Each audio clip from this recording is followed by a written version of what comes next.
Check.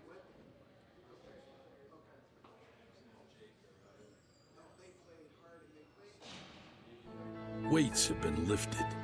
Sprints have been run.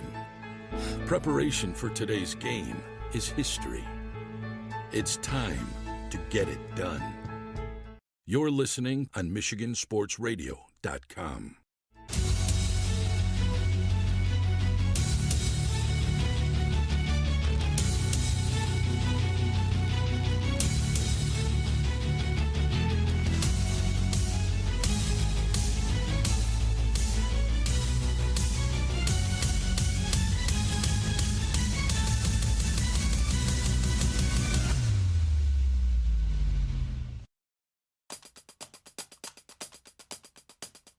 A wild weekend in Marquette at the Superior Dome, and some fantastic finishes in Battle Creek. I'm John Ross, and this is This Week in High School Sports, powered by Michigan Student Aid. Trailing by 12 with just over 1 minute remaining in the Division I 8-player football championship game, the odds of Martin pulling off a comeback against Inland Lakes were not very good. But then Gavin Myers threw a touchdown pass to Tegan Harris. Next, Martin recovered an onside kick. And with just 5 seconds to go, now Branch moves over to the right side as well. 3 to the right, 1 to the left. Myers looks, pressure comes. He's going to go up the middle. Keeps it on the right side of the 5. Dives for the end zone, and he's in! Touchdown, Martin, with 5 seconds to go. The Clippers have completed the comeback. That was Matt Chapkus of the MHSAA Championship Radio Network on the call as Myers ran it in from 21 yards out to give Martin a 30-26 win and a state title.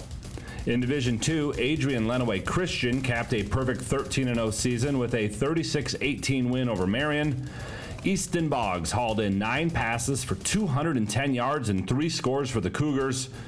Quarterback Sam Lutz threw for 350 yards and he added 2 rushing touchdowns. Marion finishes a fantastic season at 11-1. The Eagles put up more than 50 points per game on average this year. For more on both of the 8-player championship games, check out MHSAA.com. It's time for Game Balls, when we highlight a trio of standout performances from the past week.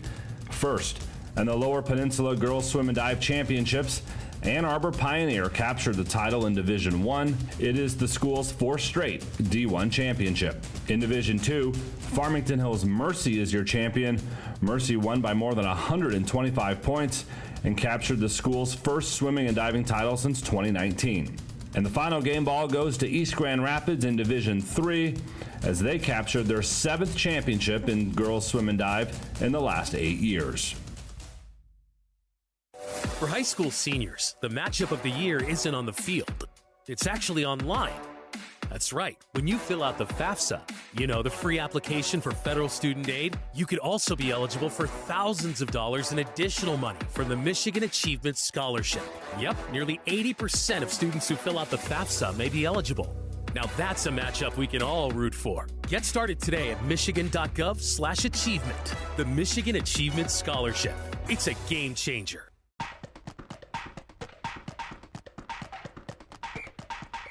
Our weekly Be the Referee feature takes a look at the fine art of officiating with registered official Paige Winnie. For the second consecutive season, coaches will have the ability to challenge plays during the 11-player football finals. All potential scoring and turnover plays will continue to be automatically reviewed. But again this year, coaches will be allowed to challenge 1 play per regulation and 1 in overtime, with some restrictions. First, a team must have a timeout available and call it to initiate a review. Second, there are a limited number of items that can be reviewed. Those include catch or no catch, ball carrier in or out of bounds, forward or backwards pass, and a handful of others. If successful, the coach will be given back the timeout. In overtime, coaches can challenge once, no matter how many overtime periods are played, and only if they have a timeout. Thanks, Paige. Now more than ever, we need officials. If you're interested, please go to the MHSAA website now to register. On the volleyball court at Kellogg Arena in Battle Creek, 4 champions were crowned. Let's start with Division I, where Farmington Hills Mercy dropped the first 2 sets to Grand Rapids Forest Hills Northern before storming back and winning in 5. In Division II, North Branch won its 2nd straight title, this one in straight sets over Grand Rapids West Catholic. Division III saw Kalamazoo Christian defeat Traverse City St. Francis in 4 sets. It's the first volleyball title in school history for the Comets. Holland DeVries finished with 16 kills and 27 digs in the victory. And in Division IV, after being down 2 sets to none in both the semifinals and finals, Clarkston Everest Collegiate won its first volleyball state title. They knocked off Leland in the title match after beating Monroe St. Mary Catholic Central in 5 sets in the semis. Coverage of all 4 divisions can be found at MHSAA.com. That wraps up the fall season here on This Week in High School Sports, powered by Michigan Student Aid, a production of the MHSAA Network. Thanks for joining us. I'm John Ross, and we will see you in the new year with the winter season in full swing. Landis to drive, swatted off the backboard by Regneris. Bulldogs push to Cam. He'll go to the line for one more. Gathers right circle. Schweiger leaves it for Westrick. Over to Bates. Shot scores on the power play. Braden Bates, the sophomore defenseman, 35-34. Maynard down the left side of the lane. Reaching shot off the window. Good for Taryn Maynard. Free throw up. Too strong. Fight for the rebound on the floor. Maynard has it, ripping away up top for Titus. Zeros across the scoreboard, and Jennison has won. Hello, everyone, and welcome to the Breslin Center and game night on Michigan Sports Radio. Nate Dreyer, Chandler Timmer with you here.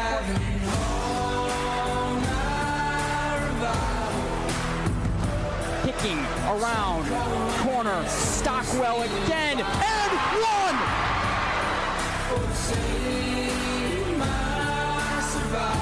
Right elbow, skips a right corner to Watson. Catch and shoot 3. Splash! Muskegon has taken the lead, 47-46. His right hand hook shot, no good. Ball hangs above the rim. Tyron Thomas skies and tomahawks home the rebound. 40-36 Northview. The play of the day from Tyron Thomas.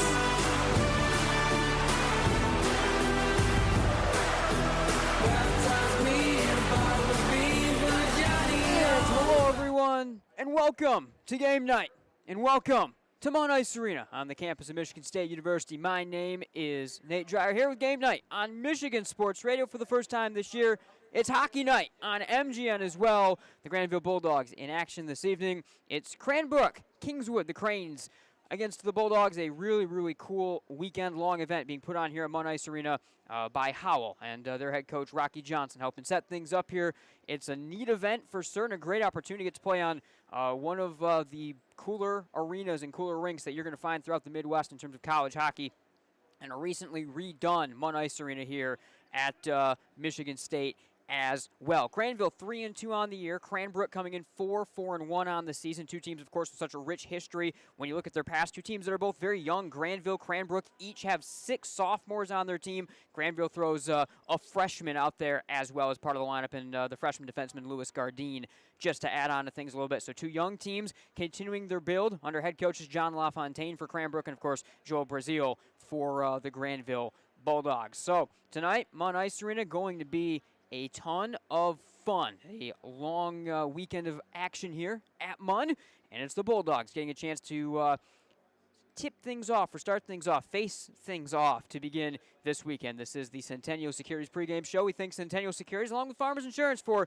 their presenting sponsorship of game night on Michigan Sports Radio. Cranbrook coming off a 3-0 win over Novi last time out. They now have gotten 1 straight in the win column in terms of their streak. A Cranbrook team that's averaging 2.55 goals per game on the season. They're giving up 2.88 goals allowed on the year. Grandville now 3-4. A loss 5-2 to Saline last time out for the Bulldogs. 2.86 goals per game, 2.57 goals against for what is traditionally a very, very good defensive team for Coach Brazil. Traditionally, when you look at what Grandville brings to the table, and a team that has got some solid young goaltending that we will certainly get to in a moment, and on the whole, should be a really good match. 2 teams, like I said, very equal. I mean, you look at Cranbrook, 2.5 goals per game. Grandville, 2.8 goals per game. You kind of flip it, 2.8 allowed for Cranbrook, 2.5 allowed for Grandville. So two teams kind of right in that similar style where they are winning and losing in 3-2, high-energy type of games that aren't just complete offensive back-and-forth slugfest. So two teams with very good systems defensively, and we're going to get to see a little bit of that throughout this evening. So a lot more still to get to here on our Centennial Securities pregame show, including we'll get to some of your leading scores, get to a little bit more preview of this game. About 20 minutes from tip-off, Zamboni on the ice here at Munn Ice Arena. Do not go anywhere, right back here on Game Night.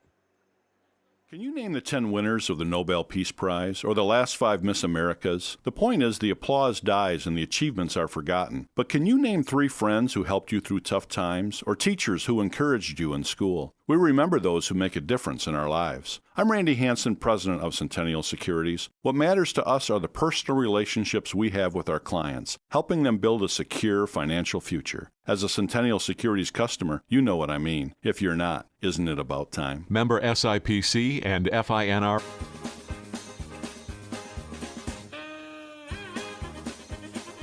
MGN, here's the drive. I am Chandler T. Oh, wow. We're going to leave this in. All right. This is staying in the show. He is Chandler Timmer. I am Nate Dreyer. This is what happens when you work together for 6 years. The names are one. We're just one, yeah. Chandler Timmer, Nate Dreyer. Chandler Timmer, Nate Dreyer. Michigan Game Night, Tailgate Report. We clearly have to stop talking. I do at least. I will see you all. I see you too. Friday night, Grandville, Wyoming. I think 6:30. We're on the air for that. Goodbye.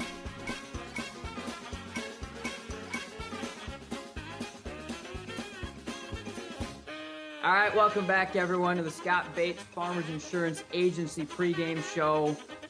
And he has returned. He's still on the beach. We've been bugging him about it all week long, but Chandler Timmer joins me here on the Bates Agency pregame show. CT, you seem to be doing better than the rest of us. Yeah, I know, it's pretty nice down here. I kind of like covering basketball this way. I'm sure you do. Listen to this moving forward. I can't blame you one bit. All right. Rather than just always relying on one player. Yeah, Scott Bates Agency pregame show continues here on Game Night on Michigan Sports Radio. CT, I think the next thing that you have to mention most notably in this contest is break me every time still. Every single time that happens, it gets me. The winners still go to the Heartland student section last year at the Breslin Center. Those guys win every time. Season. And we'll wrap up our broadcast with the Heinz orthodontic smile of the game grown at that point guard position. Tough backcourt in general. Getting to some of those other pieces that we have out there. After 3 years, it finally almost came down on me. Good catch. I don't know what kid caught that, but that was a good catch. But regardless, a tough backcourt.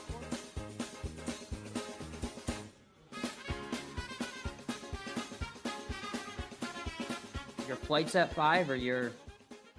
Yeah, the flight out of Panama City is like at 5, and we don't get home till like midnight, so... That sucks. So you're actually... That was a lie. You're not going to be tuning in. Yeah, no, if I'm at the airport at that time, I will be, but I'm likely missing most of it. Okay.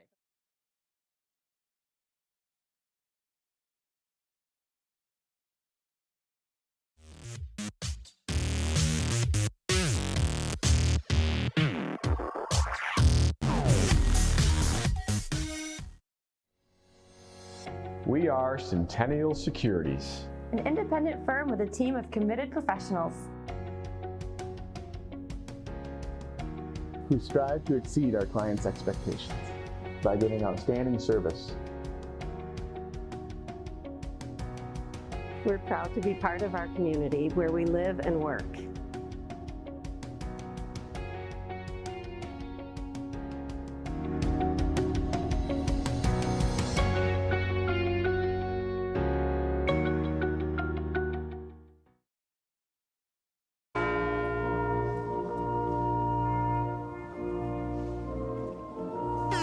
Upgrade to Music Jams Premium to get uninterrupted listening on all your favorite tunes. Click here to start your 7-day free trial. If it's important, it's not worth compromising.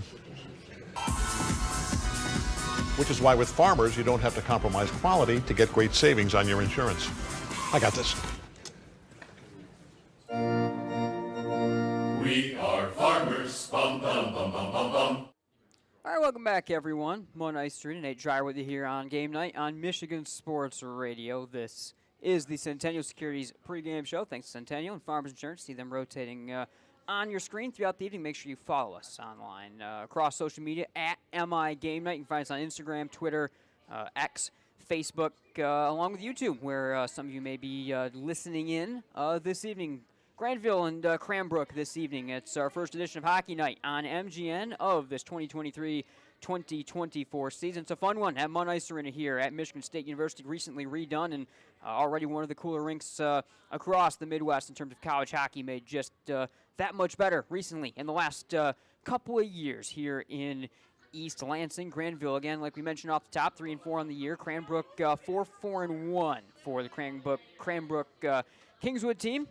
The Cranes, again, coming off a win against Novi last time out. Leading scores for each team in terms of points. Also, the leading goal scorers, Nick Timko, the junior forward, 9 goals on the year, 15 points for Cranbrook. And for Grandville, a little bit lower scoring, more balanced scoring, but it is Landon Smith, the terrific sophomore forward, 5 goals, 5 assists, 10 points on the early season for the Bulldogs, who just bring a ton of balance to their lineup. Kohanek with 5 points, Schroeder with 5 points out side of that, Willman with 4, Gardine, the freshman defenseman, with 4, Stonehouse with 4, and then a ton more players for the Bulldogs with 2 and 1 point on the year. So it's a team for Coach Brazil that's been a little bit more spread out. They're able to roll a couple of lines. They're able to get some production from all their lines as well. When you look at the Bulldogs side for the Cranes, and you look at Cranbrook, of course, like I mentioned, Timko, the 15 points, certainly leading the way, but Michael Horton, 7 points on 4 goals on the season, right alongside him on the top line. A team that gets a lot of scoring from their defensemen. Noah Puyat, the sophomore defenseman, 5 assists on the season. Roman Seco, a senior defenseman, 3 goals, 2 assists on the year. So the blue line very active for Cranbrook on the whole, especially probably looking then to the power play opportunities, and they certainly trust their units that in that regard to be able to get some things going. So keep an eye out for that depth of forward group for the Grandville Bulldogs, and a lot of guys that have been able to score, and a good young defensive core as well. I mean, outside of Fields, the senior defenseman, looking at a lot of sophomores and juniors. Raber's also a senior defenseman, but the Bulldogs have been a youth at their blue line, a team that was super young last year. They're able to bring back most of that team that won a playoff game, ultimately fell to GRCC in the second round of the playoffs. So trying to build things back to a team that was in the Final Four, the Frozen Four, just a couple of years ago, and of course made multiple appearances straight at Ferris State in the state quarterfinals. We had coverage right here on Michigan Sports Radio and Game Night on MSR, with net mining both teams bringing to the table younger options in net as well. For Cranbrook, a pair of juniors along with a sophomore so far in the year. It is their sophomore, Blake Tice, that has gotten the most play. 5 times he's gotten the start, been credited with the result of the game. 2-2-1 on the year for Tice, .898 save percentage on his season. The leader, also Steve Louisel, the junior goalie. 1-2-1 on the year, so those two guys, the ones you're most likely to see. For Grandville, last year, Aiden Karras came up as a freshman, played in those playoff games. Did Karras, the sophomore, 6 games played and started on the year, 3-3. His record with an .879 save percentage and a 183 goals against average for Karras. So we likely expect to see that sophomore. Will back 0-1 on the year, also has 1 start for the Bulldogs, but we expect to see the sophomore Karras in net tonight for the Bulldogs, and likely one of the duo between Louisel and likely Blake Tice. So very likely sophomore on sophomore battle in net this evening. About 10 minutes until expected puck drop, 6 o'clock here. We'll keep rolling on through our Centennial Securities pregame show. A lot more still to get to here from Munn Ice Arena. Don't go anywhere. Can you name the 10 winners of the Nobel Peace Prize or the last 5 Miss Americas? The point is the applause dies and the achievements are forgotten. But can you name 3 friends who helped you through tough times or teachers who encouraged you in school? We remember those who make a difference in our lives. I'm Randy Hansen, president of Centennial Securities. What matters to us are the personal relationships we have with our clients, helping them build a secure financial future. As a Centennial Securities customer, you know what I mean. If you're not, isn't it about time? Member SIPC and FINRA.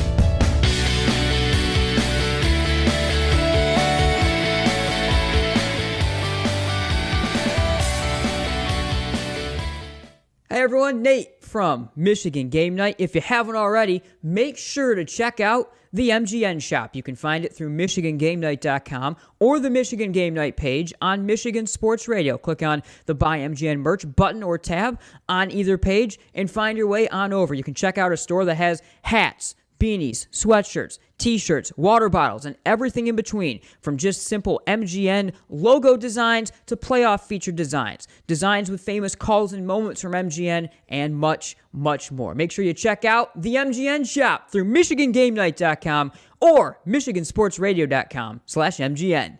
Can you identify your number one personal trait? The thing that you do better than most others? If not, this may be a good time to think this through. If you're really good at writing, then why use the phone? If you're great on the phone, why use email? If you have exceptional human relation skills, why sit back and let others lead? I'm Randy Hansen, president of Centennial Securities Company. Playing to our strengths is something we do very well at Centennial. And if you're already a customer, you know what I mean. If not, isn't it about time? Member SIPC and FINRA.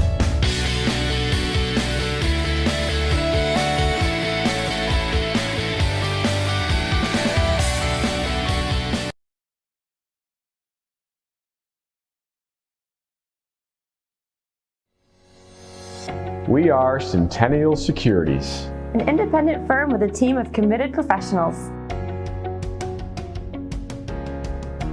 who strive to exceed our clients' expectations by giving outstanding service. We're proud to be part of our community where we live and work.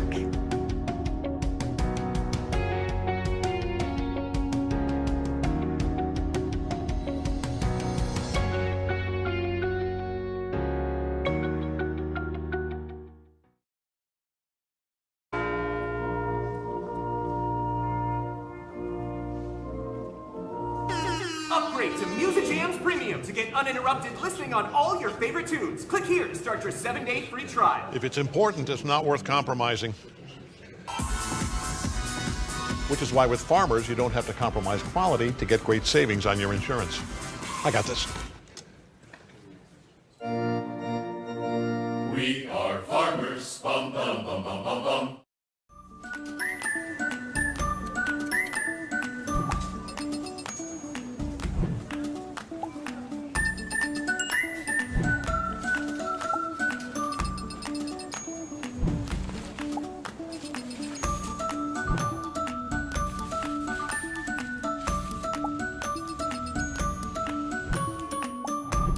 What would you do with some extra time? Shop Fastlane today. Somebody once said life moves pretty fast, and that's exactly how we like it. Want to build something? Great. Start businesses, build bridges, raise a whole city. Future in fighting crime? Want to save lives? Do it all here. But you've got to go forward fast. Because today is now, and tomorrow is soon. And to get ahead of the game, you got to get ahead of your time. This is your future, so take it and move all of us forward. Are you looking for a new career? Aetna Supply is hiring. Aetna Supply is Michigan's #1 plumber wholesaler, servicing local customers for over 50 years. They offer great benefits, a 401k with company match, quarterly bonuses, and no Sundays. Once again, check them out at aetnasupply.com/careers or click on their logo on the Michigan Sports Radio homepage. Have you recently collided with a deer or been caught in an unfortunate accident? Don't worry, Car Center Collision and Glass is your trusted partner to bring your vehicle back to life. With convenient branches in Cedar Springs, Burton Heights, Alpine, and Big Rapids, we're right around the corner to provide expert assistance. From collision repairs to mechanical fixes, we're your one-stop solution for all your car needs. Check us out at carcentermi.com.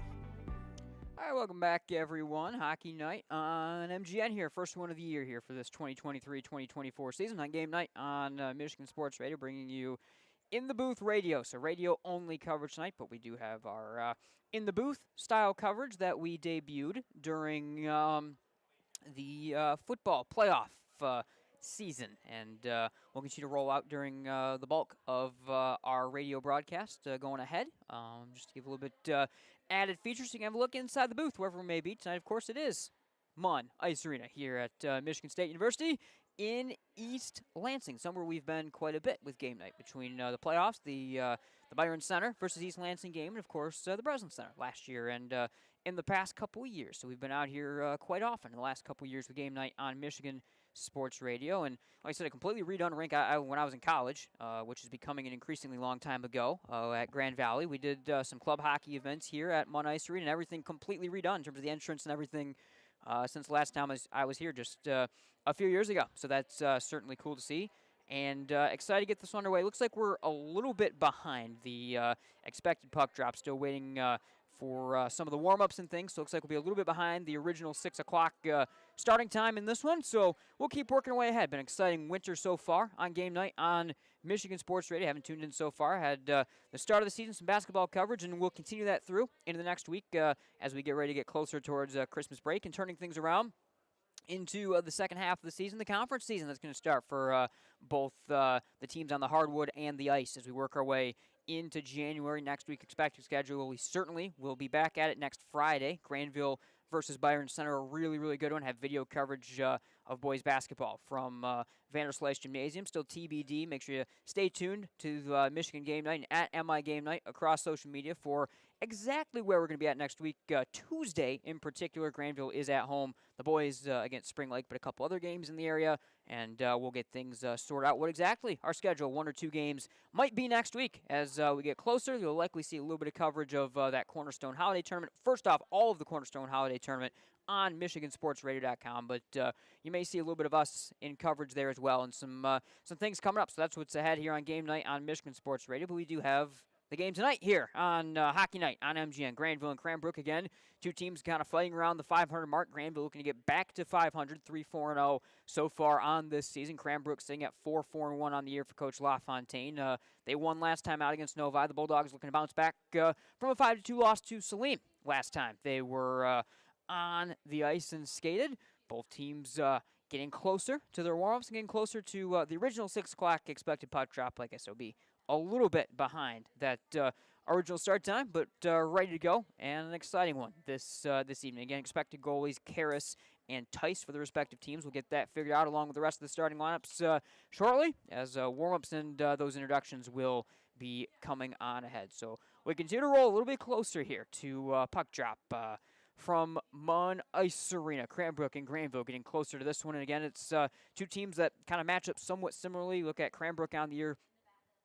Despite the 500 record, scoring a little bit less than they give up per game, but 2 teams right in that 2.5 to 2.8 goals allowed and goals for per game, and they're going to play that sort of style. So expect a 3-2 type of game, not one of those high school games with some of these teams that you really see more of a run and gun, wide open style, and teams putting up 5-6 goals per game. I think you can expect a little bit more of a grinding one, especially in this this sort of high energy atmosphere. The defense certainly can be up, and I think 2 teams early season trying to test themselves against another cross state foe. The kind of opportunity where you may have a couple of teams looking to kind of play with a little bit of a playoff intensity, and we'll test out the systems and test out where exactly these teams are. Younger teams, like I mentioned off the top, you look at Cranbrook, look at Grandville. Both teams have 8 sophomores on their lineups. Grandville with an additional freshman on top of that. So young teams looking to build into their systems in the early season, and so far have been able to stick to those systems in terms of sticking to that 2.5 goals per game allowed and scored type of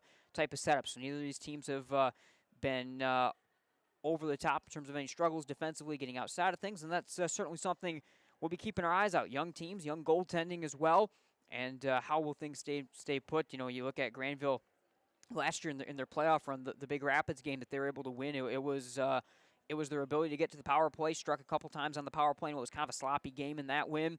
That really led the way. They then gave up a couple of power play opportunities with that young team that I mentioned ultimately lost and went down early to Grand Rapids Catholic Central in their second round game that the Bulldogs and Coach Brazil's team lost. So I think keeping an eye out for the energy. It's going to be up in this game with this sort of atmosphere. Will the penalties be up as well? How will these teams be able to, avoid going to the penalty kill, but if they do have to go to the power play or the kill, who's going to be able to execute in that sort of moment? Officials finding their way onto the ice. We're getting a little bit closer to puck drop here from Munn Ice Arena. Dunk Weiner right back here on Game Night on Michigan Sports Radio. Grandville and Cranbrook open up a fun weekend. Again, thanks to head coach Rocky Johnson and Howell for a really, really cool event all weekend long. Bulldogs back in action. We won't be here, but the Bulldogs are, again, back in action tomorrow. So if you're tuned in tonight back in Grandville or Cranbrook, wherever you're listening, team's back at it tomorrow afternoon, so make sure you find your way out to East Lansing to check things out live as everyone's back in action, including the Bulldogs, who will have the host of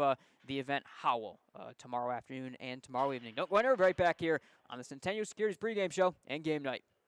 Looking for a great place to buy a used truck or car? Check out Extreme Truck and Auto Center, located at 1098 O'Malley Drive in Coopersville. They have a huge selection of trucks, cars, vans, and SUVs. Stop by their lot or give them a call at 616-384-3777. You can check out their inventory at xtacenter.com. Michigan hearing experts sell and service several brands of hearing aids. Are you having trouble having a conversation or unable to hear the latest play of the game? We perform comprehensive hearing exams and use real ear measurements to ensure optimal functioning hearing aids for your unique needs. Our highly trained doctors of audiology are dedicated to helping you reconnect with your world. Visit MichiganHearingExperts.com to find a location near you and take the first step towards better hearing with Michigan Hearing Expert. Cornerstone University. The professors are very open to helping whenever they can. Academic excellence, character-driven athletics, Christ-centered community involvement. Cornerstone has been a great opportunity for me to grow as a leader, just being able to approach people and be warm and welcoming and hospitable. Experience it for yourself. Attend a Golden Eagle Day at Cornerstone for a taste of campus life and the chance to meet faculty and staff. To arrange a visit for your high school junior or senior, go to cornerstone.edu. Cornerstone University. Build a life that matters.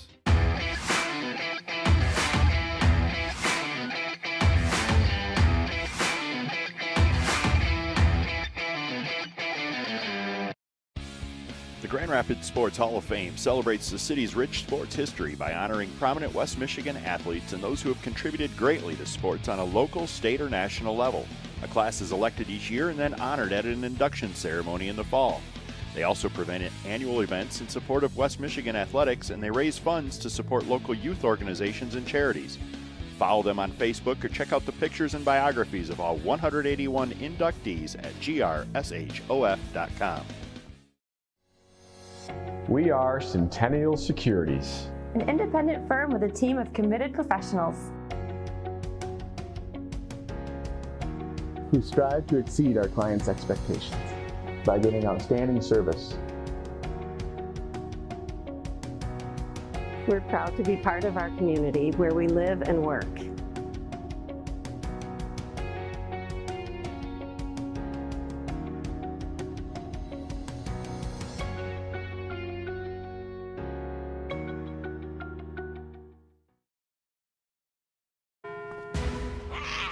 You can feel confident choosing Farmers, which means a black cat doesn't always spell bad news. What about a gang of them? Actually, a group of cats is called a clouder. Isn't that right, tough guy? We are farmers. Bum, bum, bum, bum, bum, bum. The 76 Diner and Truck Stop would like to invite you and your families to come and check out their diner. With locations in both Byron Center and Coopersville, they're a great place to stop before or after the game. They have a wide variety of menu choices to feed all the kids.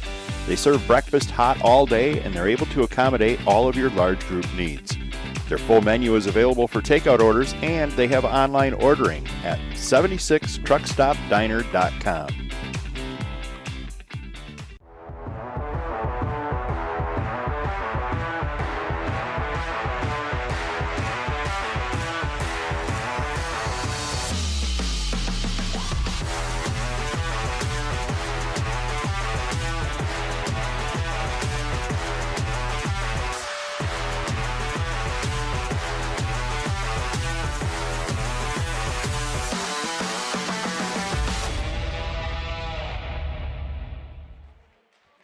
Welcome back, Munn Ice Arena. Nate Dreyer with you here on Game Night on Michigan Sports Radio, continuing through our Centennial Securities pregame show. Both teams out and working through their warm-ups right now. So teams getting it skated around. It is the Cranes will be in their home white their home white at the high school level sweaters, pants in blue, numbers in navy blue as well, and the helmets are in navy blue. Bulldogs in the all-traveling Maroons with Grandville on an angle written across the chest, numbers on the back in white, and white striping across that all-maroon look that this Bulldogs program is so well known for. Right now, warming up in net to begin, Blake Tice, the sophomore for Cranbrook, first in net for them, and the Bulldogs have got Aiden Karras, their sophomore, so it looks like very possibly we'll see that Tice versus Karras matchup that we had talked about between a pair of sophomores. As to broadcast left, Cranbrook works their way through the warm-ups. The Bulldogs warming up on to broadcast right, getting a little bit closer. Again, Grandville 3-4 on the year. Cranbrook coming in at 4-4-1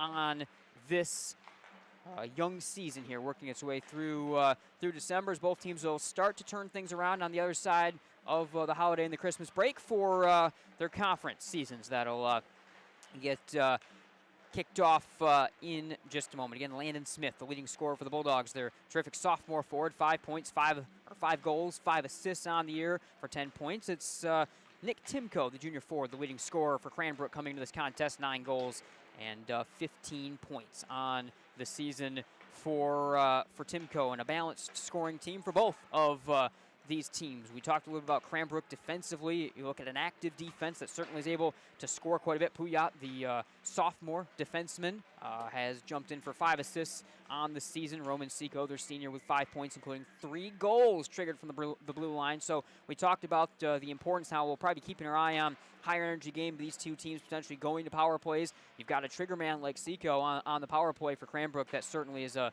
massive weapon that the Cranes are able to bring to the table. And Grandville also with experienced defensemen like Fields and Rabers, both in terms of in their own zone, but triggering things on the power play will be certainly something to watch for Coach Brazil's team. So line rushes right now, working on through. Both these teams getting things set and getting a little bit closer. We've got 4:34 on the warm-up clock. We'll be getting closer to the national anthem. We're getting closer to hockey time here. It is hockey night on MGN. And it's for our first time this year covering things on the ice with the Grandville Bulldogs here on Game Night on Michigan Sports Radio. Make sure you follow us across social media on Twitter X, along with Instagram, YouTube, and Facebook, all at MI Game Night. And check out the MGN shop. Had an ad about it earlier on. Maybe we'll trigger one again. But if you're a fan of the Bulldogs or a fan of MGN, want to look at some merch, it's getting a little close in terms of the shipment times for a potential Christmas present. But regardless, if you're interested, we've got some MGN merch you can check out, support MGN, and show off the brand and support the Bulldogs as well, possibly if you are a Grandville fan tuning in through that. So make sure to check out the MGN shop. That is through both MichiganGameNight.com and the MGN page on MichiganSportsRadio.com. You can find that MichiganSportsRadio.com/MGN. So make sure to check that out. Warm-ups continuing, getting closer to the national anthem, getting closer to puck drop here from Munn Ice Arena. Grandville and Cranbrook continuing their warm-ups, and we shortly will have hockey action here to start off our first hockey night on MGN of the season. Don't go anywhere, right back here on our Centennial Securities pregame show. Can you name the 10 winners of the Nobel Peace Prize or the last 5 Miss Americas? The point is the applause dies and the achievements are forgotten. But can you name 3 friends who helped you through tough times or teachers who encouraged you in school? We remember those who make a difference in our lives. I'm Randy Hansen, president of Centennial Securities. What matters to us are the personal relationships we have with our clients, helping them build a secure financial future. As a Centennial Securities customer, you know what I mean. If you're not, isn't it about time? Member SIPC and FINRA.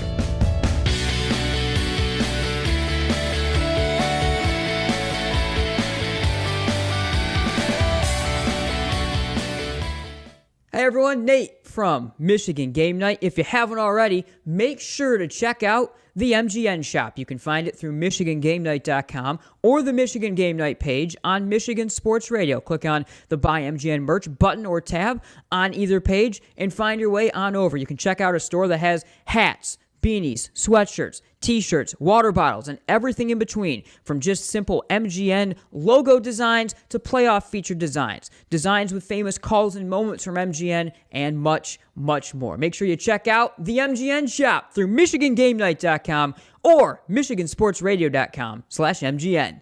Can you identify your number one personal trait? The thing that you do better than most others? If not, this may be a good time to think this through. If you're really good at writing, then why use the phone? If you're great on the phone, why use email? If you have exceptional human relation skills, why sit back and let others lead? I'm Randy Hansen, president of Centennial Securities Company. Playing to our strengths is something we do very well at Centennial. And if you're already a customer, you know what I mean. If not, isn't it about time? Member SIPC and FINRA.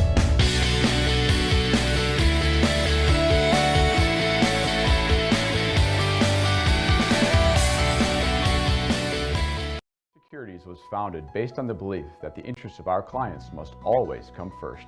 We listen and understand your objectives before making a recommendation. We customize the portfolio of investments to fit your goals. It is our commitment to provide a strong line of communication. Our services include family wealth management, saving for retirement, and estate planning and trust services. Getting started is as easy as picking up the phone. After all, when everything is said and done, isn't it about time? It's the final game, folks. This one wins the series. Struck out with the cheap seats? Important things aren't worth compromising. At Farmers, we offer both quality insurance and great savings. Here, take mine. We are farmers. Bum, bum, bum, bum, bum, bum. All right, final couple seconds here. Warm up. Welcome back into the Centennial Securities pregame show. Getting ready to rock and roll this evening. It's hockey night on MGN. It is Cranbrook, and it is the Grandville Bulldogs here on Game Night on Michigan Sports Radio. John LaFontaine runs the bench for the Cranes of Cranbrook Kingswood Academy. And for the Bulldogs, it's experienced head coach Joel Brazil on their bench, overlooking right now each of those coaches. The last seconds of the warm-ups, national anthem on deck. We'll have that anthem for you. And then the player introductions that'll follow. And we get things ready to rock and roll this evening here on Hockey Night on MGN. Thanks for tuning in to Game Night on Michigan Sports Radio. That'll do it for our Centennial Securities pregame show. Thanks, as always, to Centennial Securities along with Farmers Insurance for their presenting sponsorship of MichiganGameNight.com and Game Night on Michigan Sports Radio. We are just about ready to go into the anthem, into the introductions, and getting things underway right here. So we will hand things over to the arena in just a second and get rocking with that. A lot of exciting stuff coming up here on Game Night on Michigan Sports Radio. We roll our way through December. We get ready for our first puck drop of the year here on Game Night on MSR. Cannot wait. Love the action on the ice and certainly love the opportunity for each of these teams here on a long weekend. Getting underway at Munn Ice Arena. A couple of games for both of the two sides here at Munn. We'll send it on down to the PA, the national anthem, and the player introductions coming right up here from Munn.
time to go. Welcome back in. Nate Dryer with you here on Game Night on Michigan Sports Radio. In the booth, radio coverage this evening here from Munn Ice Arena. Grandville and Cranbrook against starting netminders. It will be Steve Lewisell, the junior netminder for Cranbrook, getting the start this evening. 1-2-1 on the year for Lewisell.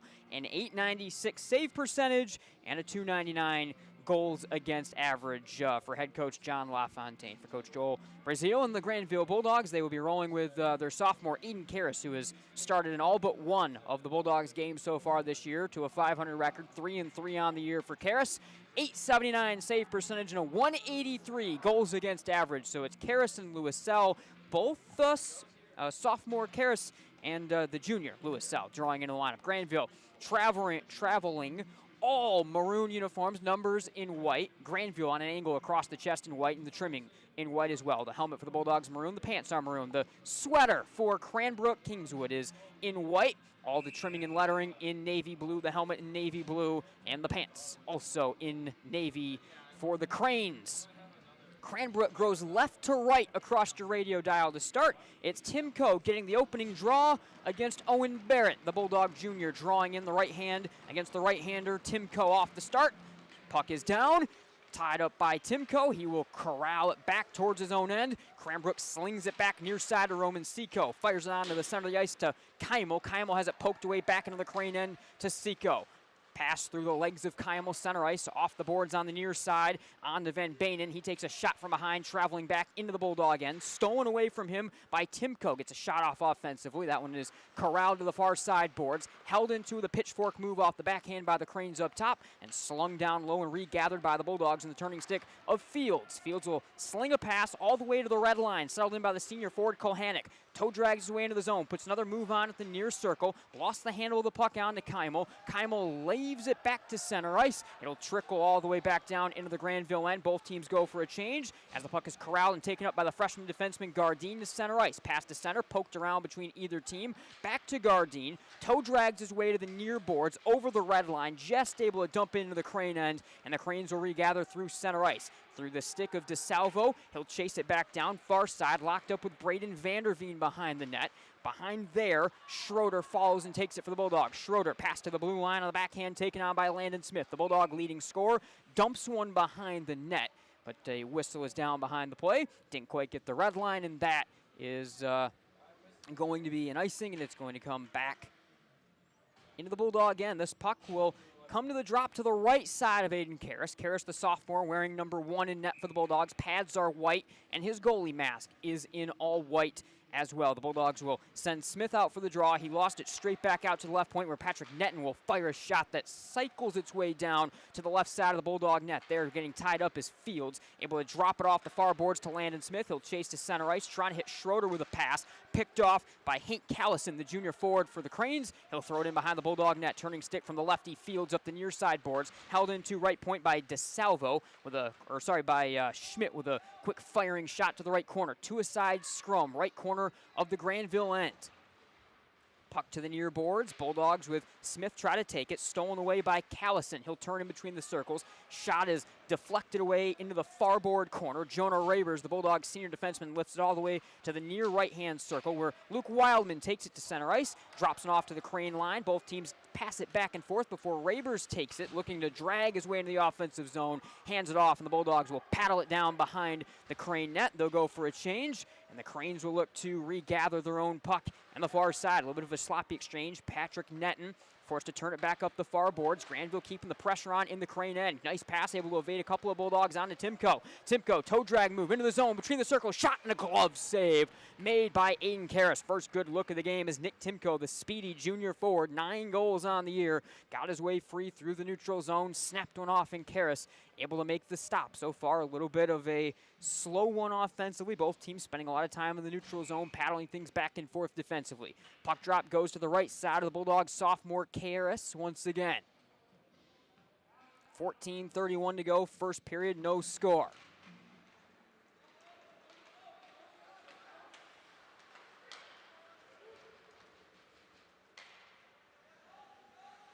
Far corner.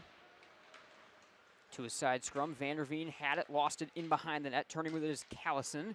Down low, trying to slip it along to the near board, is able to find Michael Horton. Horton slips one in between the circles, tipped off along the far boards. Bulldogs chase it down with Zach Stonehouse. Stonehouse over the red line up the right side of the ice. Got away from defender, takes it over the blue line, lifts one that is paddled up and out of play on net by Lewis Sell as he's forced to poke that one out of there. Draw will come to the right-hand side of Lewis Sell. That's the near side. Grandville moving right to left across your radio dial. Cranbrook going left to right. We're on the left side of the ice. On the near side right here, Bulldogs will send Landon Smith out for this draw. He'll face off against Saijo, the senior forward. Righty versus righty. Second effort, Saijo wins it back behind the net, swept in by Wyatt Versfeld, junior defenseman up the far boards, able to hit at the blue line, Stephen Brown. Brown takes center ice, poked away from him by Luke DeBoer, the Bulldogs sophomore. DeBoer leaves it on and is stolen away by Saijo. He'll drag it into the offensive zone, tip one in between the circles that Stephen Brown is able to maybe just get a piece of, and tip it on net to Karras, who gloves it down and hangs on. It'll be another offensive zone draw coming up. For Cranbrook, 13:38 to go, first period, still no score. Draw coming up to the left of the Bulldogs, sophomore netminder Karras. And Saijo comes in on the draw, same line staying out here for Cranbrook. Smith tied up Saijo, kicks the puck with his left skate down into the near boards corner. Jonah Rabers turns it back the other way onto a sprinting Smith. Through the neutral zone. Here's Smith dragging into the offensive zone. Backhand pass, trying to hit the charging Schroeder, who got a little tied up after it. Smith got back to the puck right corner, tries to hit Schroeder, tips away from him. Smith takes it away from a pair of cranes. Sweeping shot, never finds its way all the way down deep before it was taken on by Versfeld. Versfeld tied up in front of his own net as the Bulldogs are charging in after this puck. A chance in front for Holloman. A follow, a score! Luke Holloman gets his way to the front of the net, fresh on the ice. The puck got tied up by Lewis Sell. A couple of Bulldogs there to poke it home, and the Bulldogs on the board first. 13:05 to go first period. Luke Holloman, the junior forward, second goal of the year, falling inside, and the Bulldogs up one.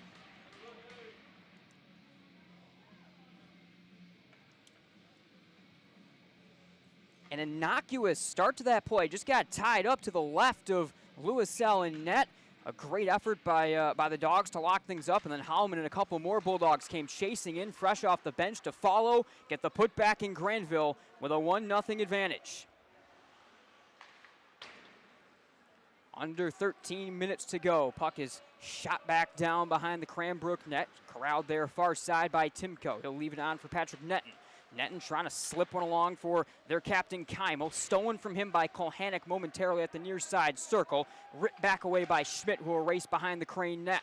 Extra pass over the blue line, racing up the left side with Timko. Timko stops up, put on the brakes at the blue line, twists it down to the Grandville end in front of the Bulldog net. Owen Barrett, the junior, the first one on it. He'll corral his way into his own end, slip it on to his own captain near side Fields. Fields throws it to the Bulldog blue line. To a side scrum, taken out of there by Fields. Jamel Fields over the red line, backhand, all the way down alongside Lewis Sell. Bulldogs go for a change as the Cranes reset near side of the Roman Seco. Their senior defenseman lifting one that's gloved down, center ice by Goldstein. He'll whoosh it in behind the Bulldog net, controlled here by Van Bainen. Van Bainen to the far side behind his own net to Fields. Fields quick whips a pass on far side to Myers. Myers able to exit the zone for the Bulldogs. Pass tips off a couple of sticks to center ice. Tie up there, and it slips its way on to Myers. Myers into the zone. Drags, shot, left leg save, extended by Lewis Sell is made. Puck tips around behind the net. Backhanded far side, or near side to far side by Seco. Bulldogs regather possession at the right-hand circle, twisting in between the circles with a long floating shot from Myers blocked down. Right point chasing it in is Schroeder fresh on the ice. Shot is blocked and gathered by the Cranes. They'll start up near side, 11:20 and less to go, first period. 1-0 Bulldogs. The Holloman goal, his second of the season for the Dogs on the follow in front. Got Grandville's advantage here to start the weekend at Munn Ice Arena. And the Grandville end on the near side, a two-a-side scrum takes both the teams in. Chased out of there by Braunschweifel. In front, got his way to the blue and is able to rip off a shot that is met immediately and held on to by Karras. So Braunschweifel got his way to the front of the net. The sophomore, 2 goals on the year, able to pull the trigger, but met by Karras, and it'll be another offensive zone draw coming up for Cranbrook. 11:02, first period, 1-0 Grandville. Holloman, who's got that goal, comes out to take the draw here against the senior Saijo. And Holloman wins it back behind the net, backhanded along by Ernesto Hernandez for the Bulldogs. Stolen away, bottom of the left-hand circle by Braunscheitel. The sophomore drags all the way to the right corner, locked up by a pair of Bulldogs. Hernandez takes, lifts through center ice where it tipped off the stick of Versfeld all the way down. Looks like it was ruled, though, that it did not catch Versfeld, and that will be an icing on the Bulldogs as it trickles all the way behind Louiselle. 10:44, first period here on Game Night on Michigan Sports Radio. Thanks again to Centennial Securities and Farmers Insurance for their presenting sponsorship of Game Night on MSR. Near side again to the left-hand side of Karras. A draw. The Bulldogs sweep it straight back with Holloman. Controlled on by Hernandez to the near side. Hernandez loses it at the right-hand circle to Keimel. Backhands right point Schmidt. Shot blocked down in front. Bulldogs will chase and regather the other way through center ice with Lucas Willman. Willman dragging into the offensive zone. Leaves a backhander behind the net. Tipped away and controlled by Cranbrook and Patrick Netton in the far side boards. Holloman locks up against a pair of Cranes there, able to shovel the puck behind the net. Both teams corral after the puck right there. Timko onto it.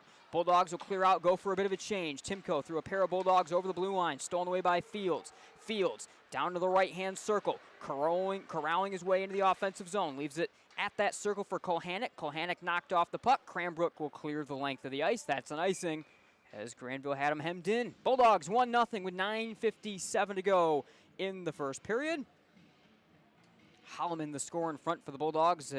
Was a solid play by Grandville. It was pressure in the zone, able to lock up the defender. Trio of fresh Bulldogs on the ice, led by Holloman, able to poke the puck free past the junior Louiselle in net for the Cranes. Far side draw, offensive zone coming up here for the Bulldogs.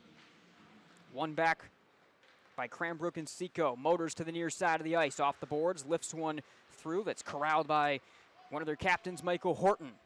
Horton through a pair of Bulldogs back to Seco. Seco, nice move to fire one through a pair of Bulldogs. Hit a streaking Caleb Goldstein all the way down the ice to the left side. He'll drag behind the Grandville net. Poked and stolen away by Van Banen. He'll reverse course, motor it to the far side. Extra pass, center ice, through the stick of Kolhanek, taken back on and shuffled into the Grandville end by Michael Horton. Behind the Grandville net, Bulldogs gather with Van Banen. Van Banen lifts through Fields, through Fields to the far side. Zach Stonehouse tries to take it behind the Grandville net. Pair of Cranes are right there, tries to reverse course, throw it out of the zone, hit the official, left-hand circle, back on to Stonehouse. Stonehouse looks to clear on an angle across the ice. It tips through the stick of Kolhanek and trickles down into the Cranbrook end. Seco takes it, hard pass up the right side of the ice through the stick of Callison, settled down by Van Banen, and the Bulldogs poke it back on an angle to the right side into the offensive zone. Chased down first there by Venequas, and he'll lift a backhander on that's held on to and covered by Louiselle.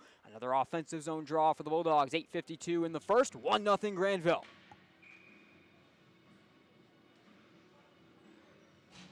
Draw to the left side of Louiselle here. Bulldogs win it straight back away from Saijo. Extra pass left point on to Vanderveen. Shot is blocked down at the circle. Venequas curls with it with the Bulldogs. In between the circles, chasing is Myers. Poked away from him. Trickles out right point. Long shot from Louis Gardine. Bounces around. Near side circle. Corralled by Callison. He'll throw it down just into the Grandville end. The Bulldogs try to shovel it out to center ice. There it was backhand along by Saijo with a feed in behind the Bulldog net. Pass to the near side, and Cole Stelpstra for Grandville. Lifts it back onto Vanderveen in front of the Bulldog net. He'll angle a pass to the far side onto Gardine. The freshman defenseman poked into by Saijo, forced to reverse course behind the Grandville net. Dogs fired as far as the blue line where it's corralled in by Conti, sent behind. Karras once again, another clearing effort. Doesn't quite make its way all the way out. Wild pass came to the blue line. Wyatt Versfeld, the junior, winds, fires, and it's gloved and held onto by Aiden Karras. So the Bulldogs sophomore continue to meet the challenge early on. 8:01 in the first, 1-0 Grandville. Draw comes to the near side. Timko will set up here against Landon Smith. Cranes win it out, right point. Shot trickles through the seeing eye from Schmidt. Save made with the left leg pad of Karras in between the circles. Puck tips off, sticks in either direction. The Bulldogs take it at center ice. Smith fires a pass that's corralled through the chest of Patrick Netton. He'll send things back in behind the Crane net to get set up here by Schmidt. Schmidt near side into the corner to Netton. Pressured there by the Bulldogs sophomore forward Landon Smith. Smith loses the puck on to Timko far side. Tic-tac-toe pass onto the Crane blue line to Keimel. Keimel weaving into the Grandville end. Long shot, blocked down, gets tied up to his side. Timko rushes out of there with a puck. Timko right circle, centering pass blocked away, corralled by the Crane, sent right point to Puyo, and Puyo will lose it back to center ice, regathers things and sends it far side on the net, and the Cranes keeping the possession for the time being to the far side at center ice. They're getting a change out there, set up with Nick Timko. Timko pokes it away to center ice, now lost it on to Smith, who's still out there. Smith into the zone, 2-on-3 rush, shot blocked down, back to Smith right circle, lost the handle on it, and it's cleared to the zone by Patrick Netton to center ice. Bulldogs reset things with Fields. Fields to the Crane blue line, on to Willman, who took a shoulder as he lifted it nearly on net to Louiselle. Clearing pass got as far as center ice for the Cranes. Couldn't be settled down by Willman. Stolen away, chasing into the offensive zone by the Cranes and Gianluca DeSalvo. DeSalvo, left corner, tied up by a pair of Bulldogs into the offensive zone. Two-a-side scrum continues. Bulldogs lift out near side through the stick of Wildman. Wildman able through a check to clear as far as center ice, where it's gathered near side by Goldstein. Goldstein then able to hand it off for Seco, and Roman Seco, the senior defenseman, lifts it back in behind the Bulldog net. 6:12 and less to go, first period. Pass all the way down into the offensive zone for Stonehouse, working 1 against 3, looking for some help as the Bulldogs are completing a change. He will angle his way to the left circle, leave it into the right corner, where a two-a-side scrum takes on. A bunch of fresh Bulldogs out on the ice here to help. At the circle off the half-board, Stonehouse takes it, leaves a pass through the stick of Kulhanek at the bottom of the right-hand circle. Kulhanek chases, left corner. Conti's got it, now tied up by a trio of Bulldogs. Kulhanek with a backhand, he's sent down to the ice. Seco able to expertly, the lanky defenseman, get his stick on, tip it through a trio of Bulldogs, send it the length of the ice. That will be an icing, and Grandville will get to try to keep some offensive pressure on. 1-0 Bulldogs, 5:36 to go in the first. Dogs in the traveling all maroons. It's the home whites with the navy blue pants and the navy blue helmets for Cranbrook Kingswood. Near side draw, offensive zone for the Bulldogs. They will send their leading scorer, the sophomore Smith, out to take this draw. And Smith sweeps it out left point to Van Banen. Van Banen shot through traffic. Louiselle maybe didn't quite see it, but able to lock the legs together, save one, paddle it up into the right-hand corner. They scrum over the puck. Controlled by Conti behind his own net. Schroeder tries to steal. Cranes lift it near side. Van Banen poking in from the point, able to keep the Bulldog possession going. Pass ricochets all the way around to the far side, and the Cranes will clear at the length of the ice one more time. Another icing, and Grandville will keep the offensive pressure on. 5:06 in the first. 1-0 Grandville here from Munn Ice Arena. The Bulldogs and Holloman able to strike first in this one.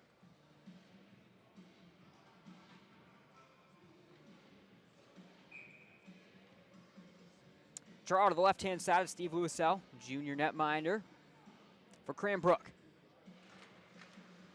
Cranes sweep it straight back behind the net to Schmidt to the near side. Wings one out ahead from Michael Horton. Horton lost the possession in between the circles. Shot from the left hand of Veneklas that is tipped up along the right wing glass. Bulldogs spiking after this puck. Charlie Myers there. Veneklas joins a two-a-side scrum directly behind the net. Veneklas takes out to the right wing half boards. Backhands looking for Myers here. Myers unable to corral as he was tied up. Chasing it down instead is Patrick Netton, and Netton able to adjust through a pair of bodies, clear it to center ice. Cranes look to regather and attack. Bulldogs at their own blue line, steal it away with Vanderveen. Vanderveen loses it, dragging into the zone to Michael Horton. Horton has it poked away by Heibo and the Bulldogs, and Stonehouse takes it out of that scrum, races into the offensive zone, fires a shot left circle, blocked down. Cranbrook regathers and is able through a couple of passes to get it down just in front of the Bulldog net, where it's spun on and taken by Fields, countering the other way, right to left over the red line. Fields backhands behind the Crane net. Stonehouse fighting 1 against 2 on his own, trying to get some pressure. Momentarily had the puck. Kulhanek loses it, and Saijo with some pace, twisting his way into the neutral zone. He's sent down to the ice. One-on-one rush is getting free into the zone. Here comes Stephen Brown to the front of the net, the big forward. Backhand shot trickles away from the net, unable to fully get it off. Saijo keeps the possession, cycles it up top to Seco. Seco chasing in, shot blocked to the corner by Kulhanek. Near side corner, out of the scrum. Bulldogs able to lift it in front of their own net Tramel Fields backhanding, unable to get it out of the zone. Shot whistles past Karras on the keep. Bulldogs regather. Kohanek takes it to center ice. He'll clear it down, and the Bulldogs go for a change. A big move from Stephen Brown, the junior forward, nearly had a great opportunity. He got just twisted off the puck a little bit, and one of the best scoring opportunities of the game for Cranbrook is unanswered. 3:11 and less to go. Bulldogs chasing in. Holloman again ripping a shot right circle. Gloved and held on to by Lewisell. 3:09 in the first. Holloman got his second goal of the year a little bit earlier on for the junior. Been very active in this contest. Rips one off right circle. And the Bulldogs will keep the offensive pressure on. 1-0 Grandville. 3:09 to go in the first period. Holloman will take the draw against Cranbrook's leading scorer, the junior forward Nick Timko, to the near side of the ice. Cranes win it back to Versfeld, sweeps it to the far side of the ice. Drug momentarily out of the zone by Noddle at the blue line. A big check is thrown on the Bulldogs' freshman defenseman Louis Gardine.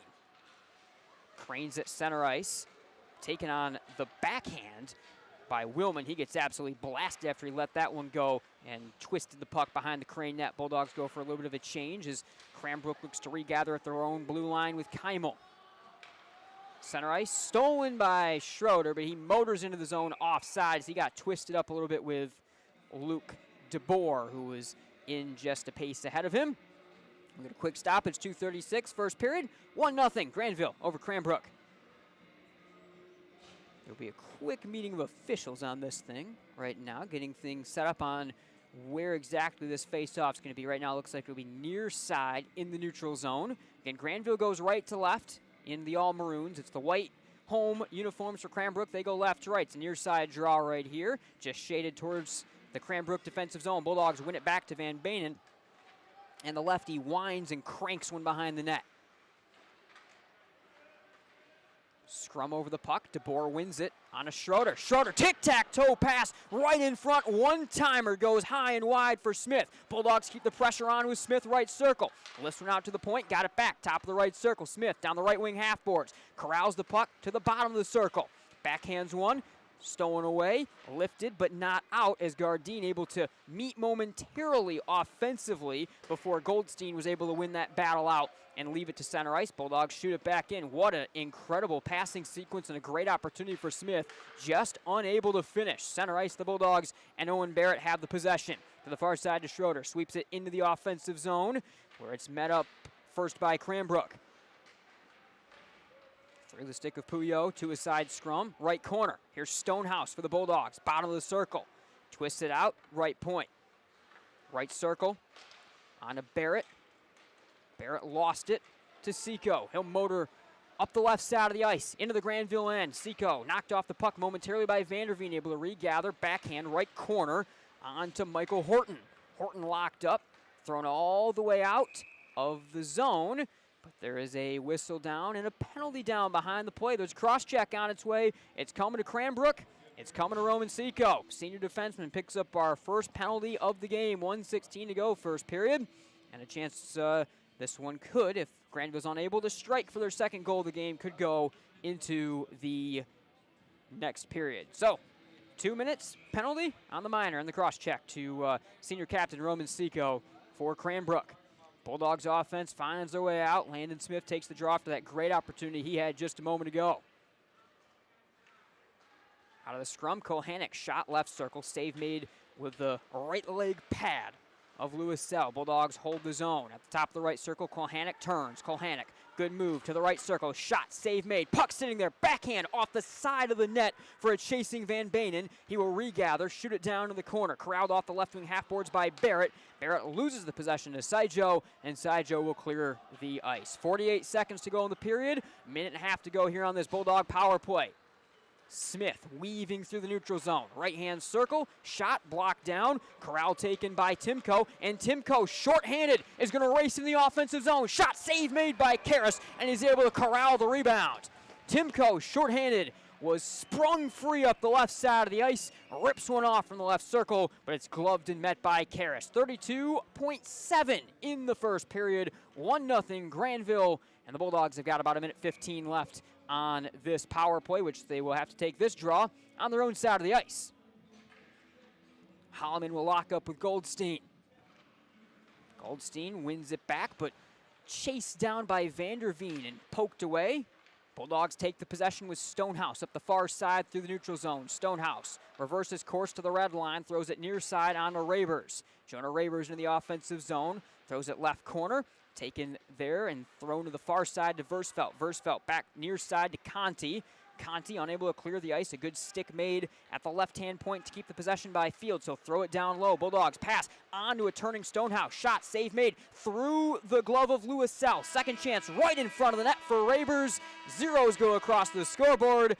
That'll do it for the first period. 1-0 Grandville. Holloman, the lone goal from our first period of this one. The Bulldogs will have 44 seconds left on their power play as they're able to get off to a good start and able at the very end to get outside of their goal, one of their best opportunities of the period. So we work our way now into the Farmers Insurance Intermission Show here on game night. 1-0 Grandville over Cranbrook. Kingswood again, it's Luke Holloman, the junior, with his second goal of the season. The lone scorer for the Bulldogs. He was able to follow the puck in front, poke it past Steve Lewis-Sell, and give the Bulldogs the early advantage in this one. Dogs have 44 seconds of power play coming up as we start the second period. Don't go anywhere. Have a lot more to get to here in this intermission show. 1-0 Grandville after the first period. Can you name the 10 winners of the Nobel Peace Prize or the last 5 Miss Americas? The point is the applause dies and the achievements are forgotten. But can you name 3 friends who helped you through tough times or teachers who encouraged you in school? We remember those who make a difference in our lives. I'm Randy Hansen, president of Centennial Securities. What matters to us are the personal relationships we have with our clients, helping them build a secure financial future. As a Centennial Securities customer, you know what I mean. If you're not, isn't it about time? Member SIPC and FINR.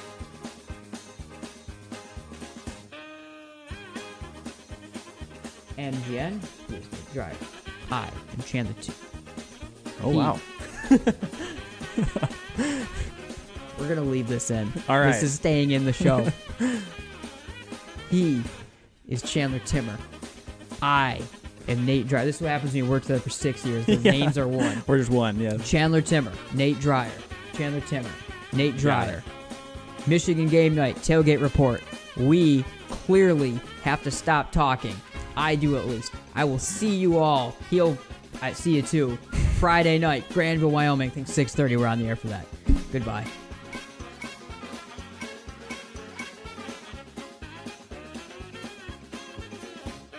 All right, welcome back, everyone, to the Scott Bates Farmers Insurance Agency pregame show.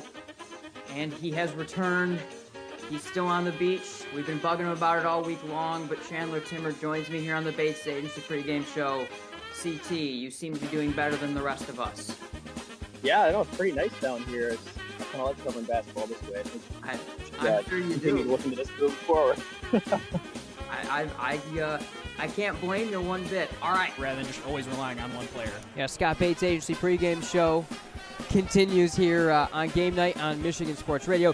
CT, I think the next thing that you have to mention most notably in this contest is break me every time still. Every single time that happens, it gets me. The winners still go to the Heartland student section last year at the Breslin Center. Those guys win every time. Season. And we'll wrap up our broadcast with the Heinz Orthodontics smile of the game. Grown at that point guard position. Tough backcourt in general. Getting to some of those other pieces that we have out there. After 3 years, it finally almost came down on me. Good catch. I don't know what kid caught that, but that was a good catch. But regardless, a tough backcourt.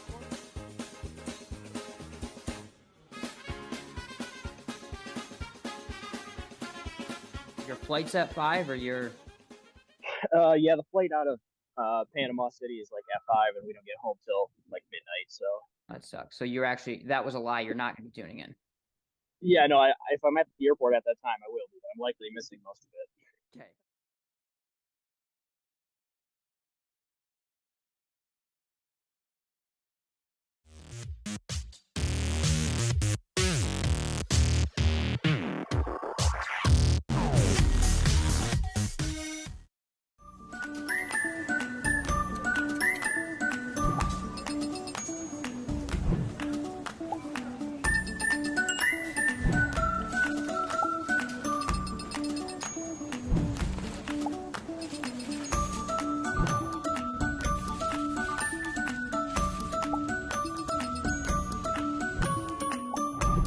What would you do with some extra time?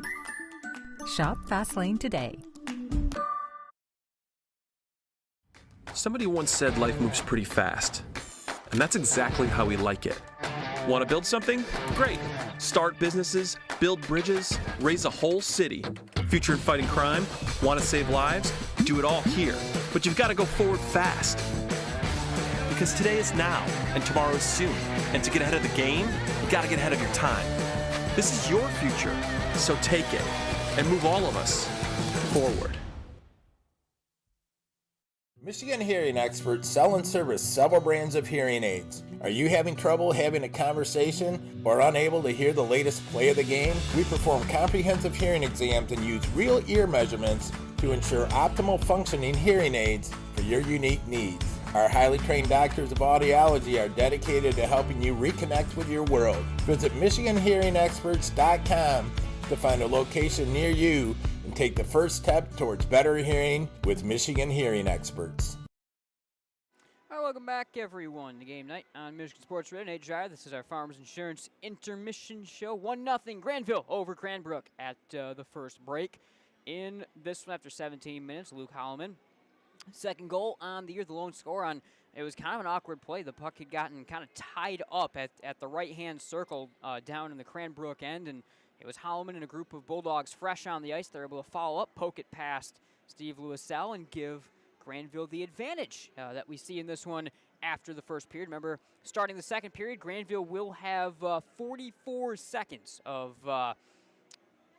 power play time still coming up. The Bulldogs able to get one really good look that was kind of killed a little bit by the horn coming at the end of that first period. So certainly we'll keep an eye on that. Fresh seat of ice, and Grandville have a little under half of the power play still coming up if they are going to try to find a 2-0 advantage, or if the first kind of big momentum burst outside the goal, of course, will go to Cranbrook. And if they are with a very experienced and big defensive core, able to get a solid kill out of things. So rolling on through here. Again, if you're new to Michigan Game Night, maybe more so just follow us both on Michigan Sports Radio or Michigan Game Night through the hockey coverage, and that's where you primarily are. Make sure you give us a follow at MI Game Night. Also, you can find Michigan Sports Radio across social media platforms and much more. Of course, Game Night spends a lot of time covering the Grandville Bulldogs on the hardwood and some on the ice. Like tonight here on our first hockey night on MGN of the season throughout the year. So make sure you stay tuned to social media and so forth for what the rest of our schedule may week by week look like as we work our way through this winter season. I'll be rejoined next week as we get back to the hardwood. Grandville Bulldog boys, a couple of home games will be there for sure on Friday night. Still looking through some schedule options, what we'll be doing on Tuesday night for the Bulldogs. But Chandler Timmer will be back alongside me for video coverage that we're going to be able to offer for those Grandville home basketball games, including that big rematch against Byron Center, which was one of the games of the year last year. If you tuned in, it was the last game before the playoffs started, a high-intensity game in that one for certain. Grandville coming away with a win, and a New Look Bulldogs team off their first loss of the year against Forest Hill Central on Tuesday. They have the night off tonight. We'll see what the Bulldogs are able to do with Spring Lake and Byron Center both on tap next week. So we work our way a little bit closer. Zamboni wrapping things up here at Munn Ice Arena. We'll get a fresh 17 minutes on the ice. Grandville 44 seconds on the power play to start the second period. The Dogs lead at 1-0 off Holloman's goal. Don't go anywhere. Right back here on Game Night. Can you name the 10 winners of the Nobel Peace Prize or the last 5 Miss Americas? The point is the applause dies and the achievements are forgotten. But can you name 3 friends who helped you through tough times or teachers who encouraged you in school? We remember those who make a difference in our lives. I'm Randy Hansen, president of Centennial Securities. What matters to us are the personal relationships we have with our clients, helping them build a secure financial future. As a Centennial Securities customer, you know what I mean. If you're not, isn't it about time? Member SIPC and FINRA.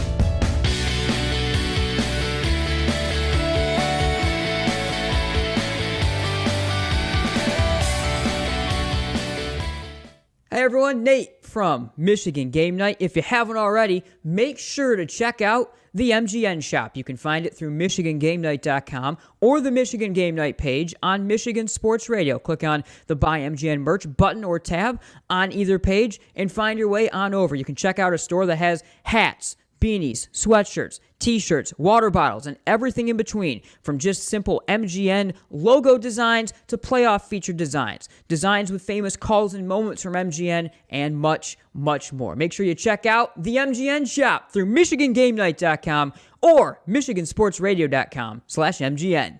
Can you identify your number one personal trait? The thing that you do better than most others? If not, this may be a good time to think this through. If you're really good at writing, then why use the phone? If you're great on the phone, why use email? If you have exceptional human relation skills, why sit back and let others lead? I'm Randy Hansen, president of Centennial Securities Company. Playing to our strengths is something we do very well at Centennial. And if you're already a customer, you know what I mean. If not, isn't it about time? Member SIPC and FINRA.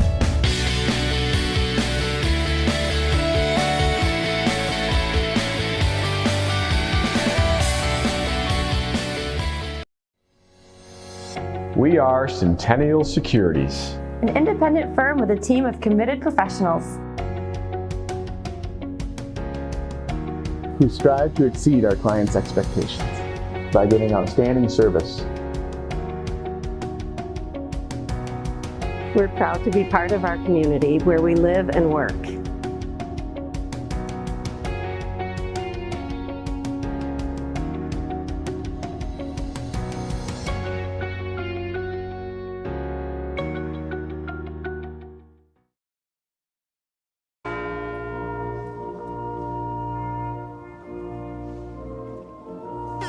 Upgrade to Music Jams Premium to get uninterrupted listening on all your favorite tunes. Click here to start your 7-day free trial. If it's important, it's not worth compromising.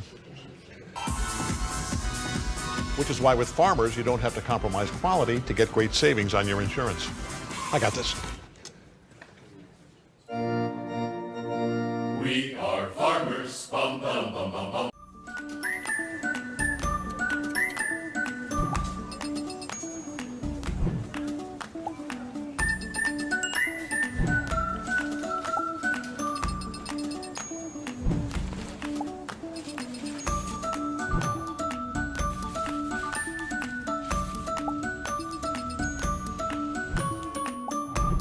What would you do with some extra time?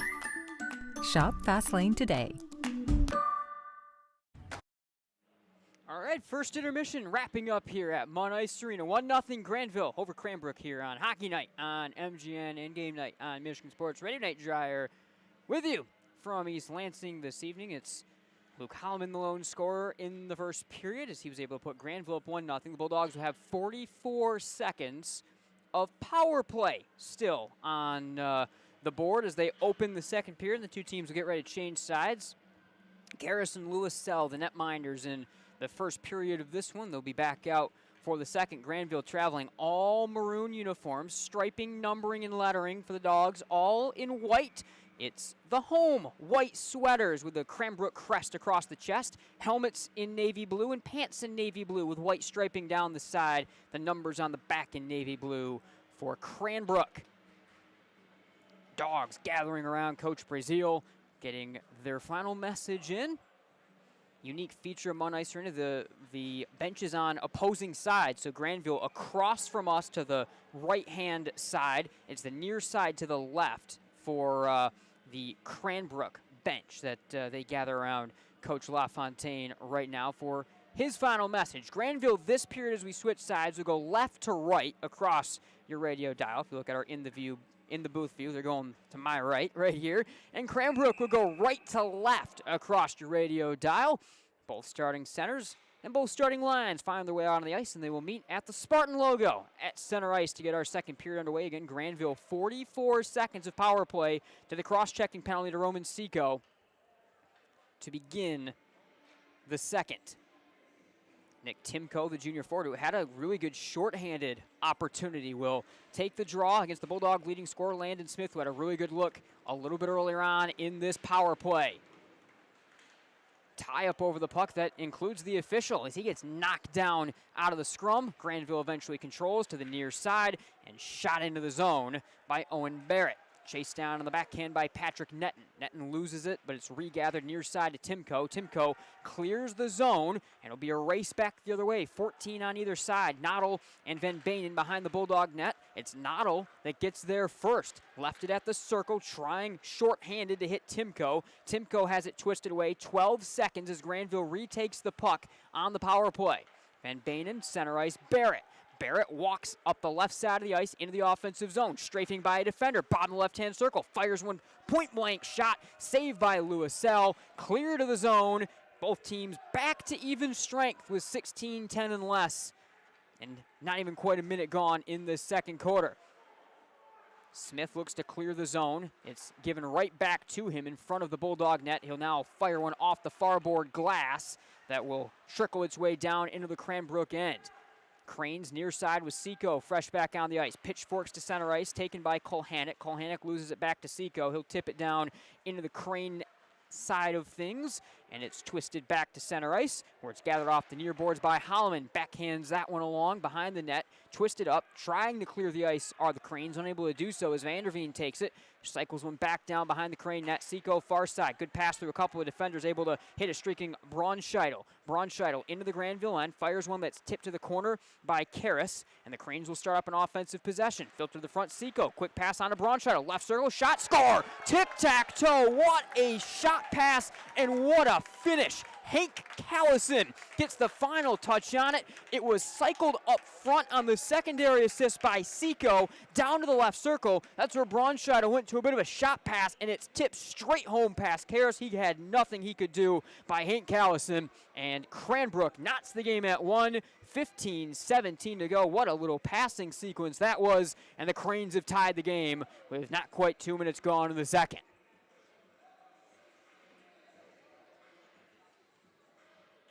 So to center ice, Grandville goes left to right. They send Smith out to take the draw. He'll win it back to the Bulldog blue line. Twisted off the near boards by Jonah Rabers. Rabers fires one along the Fields. Rabers gets it back near side. Throws it behind Karras in the Bulldog net for Fields. Fields through his legs, backhand near side onto DeBoer. DeBoer motors behind the Grandville net, trying to get free. Finds Smith the blue line. Smith sends it down as far as the Cranbrook blue line. We're off the near side. It's taken in by Versfeld, thrown to the center ice. Tipped back to Versfeld. He's on his back foot, taken on by Landon Smith into the offensive zone. Smith twisting one through. Tough angle shot. Save made to the left pad of Louisel. Twisted out left point. Long seeing eye shot from Van Banen. Trickles right corner onto Schroeder. Schroeder backhands one down to the right corner. Van Banen twists in after it. Unable to fully get that puck. Whiffs on it. And it's taken on by Joey Conti to center ice. Out of the scrum, at the red line, Michael Horton whips one behind the net. Karras came out to play it. He lost his footing, went down to the ice. Van Banen near side takes it for the Bulldogs. Shot pass out of the zone, blocked down by the big senior forward, Thomas Keimel. Van Banen back out of the puck, over to Fields. Fields, from behind his own net, throws it all the way left to right the length of the ice, and that's an icing. And the draw comes back down into the Grandville end. 14:02 to go. Second period, all knotted at 1. Hank Callison off the finish from a really nice feed. First from up top from Seco. He whipped it left circle. And then Braunscheidel was able, the sophomore, to go to a nice little shot pass that Callison was able to tip home from the bottom of the right-hand circle. And it is that right-hand circle on the far side where this draw will be coming to the left of Karras. Cranes win it right point to Schmidt. Cycles it right corner. First there, Timko. Timko against a pair of Bulldogs, loses possession on to Owen Barrett. He'll angle to the near side. Left point pinching in net and keeps the zone. On to Stonehouse. Stonehouse then got it over to Rabers. He's sent down to the ice trying to clear, and he and the puck go twisting down into the right-hand corner to a side scrum. First there, out of there for the Bulldogs is Gardine. He's able to try to exit the zone. The puck got batted down to the right-hand circle, the bottom of the right-hand circle, where Keimel throws a shot off the side of the net, and the Bulldogs will clear this one the length of the ice for an icing. 13:24 second period, all knotted at 1. Bulldogs scored in the first with Holloman. Second period, Callison able to answer for Cranbrook as we are just under 13.5 to go in this second period from Munn Ice Arena. First hockey night on MGN of the year. Nate Dreyer with you here on game night. Draw to the right side of Karras. Holloman will lock horns on the draw with Saijo, who will get thrown out. Now instead it will be Callison, the goal scorer, in. Bulldogs win it to the near corner. Max Wolkowitz for the first time able to get out of the puck and lifts it from the near corner to the far corner to a side scrum. Arm comes up. There's a penalty on its way as it's touched up. They were fighting over it. There's a cross check.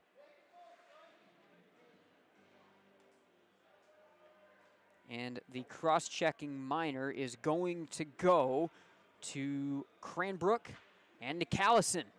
So Callison takes the cross-check, second cross-checking penalty of the game on the Cranes, and the Bulldogs will get to offensively go back on the attack on the power play. 13-13 second period, 1-all.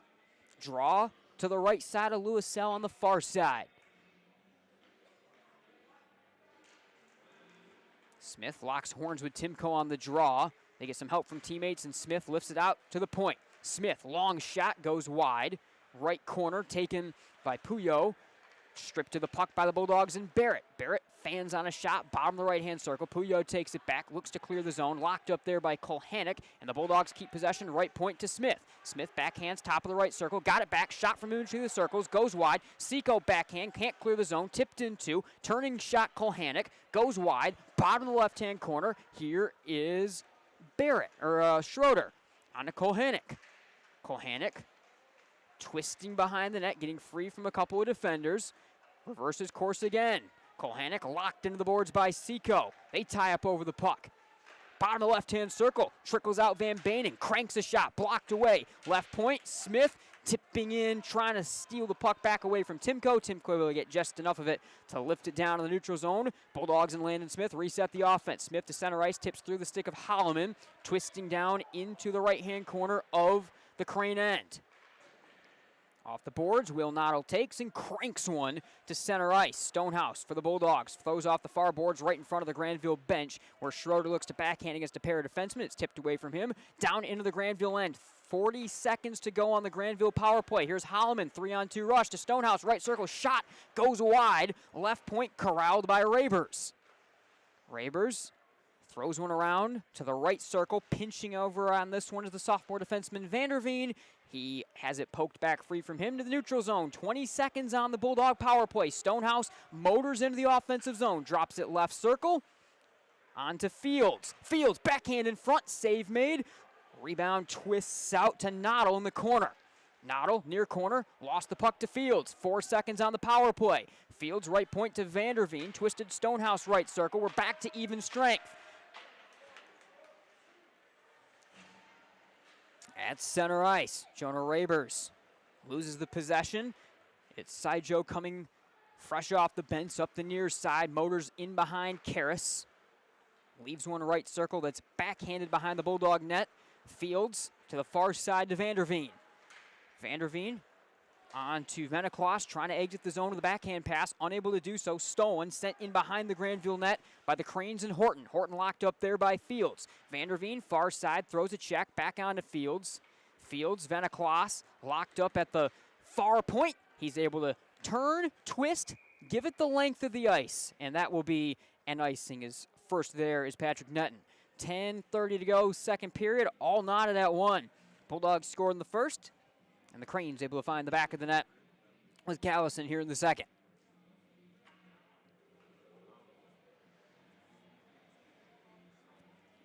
Draw comes to the far side of Karras in the Bulldog net.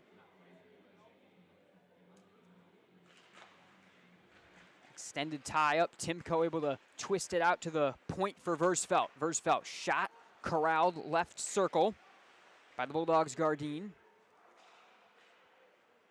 Left point to a side scrum. Braunscheidel had it for a moment. His shot passes blocked away, and Grandville will regather back the other way. Heibel into the offensive zone for the Bulldogs. Leaves left point on to Van Bainen. Cycles it out to the top of the right-hand circle for Gardine. The freshman fires one that misses everything wide. Rolls all the way back around the ice with some velocity down into the Grandville end.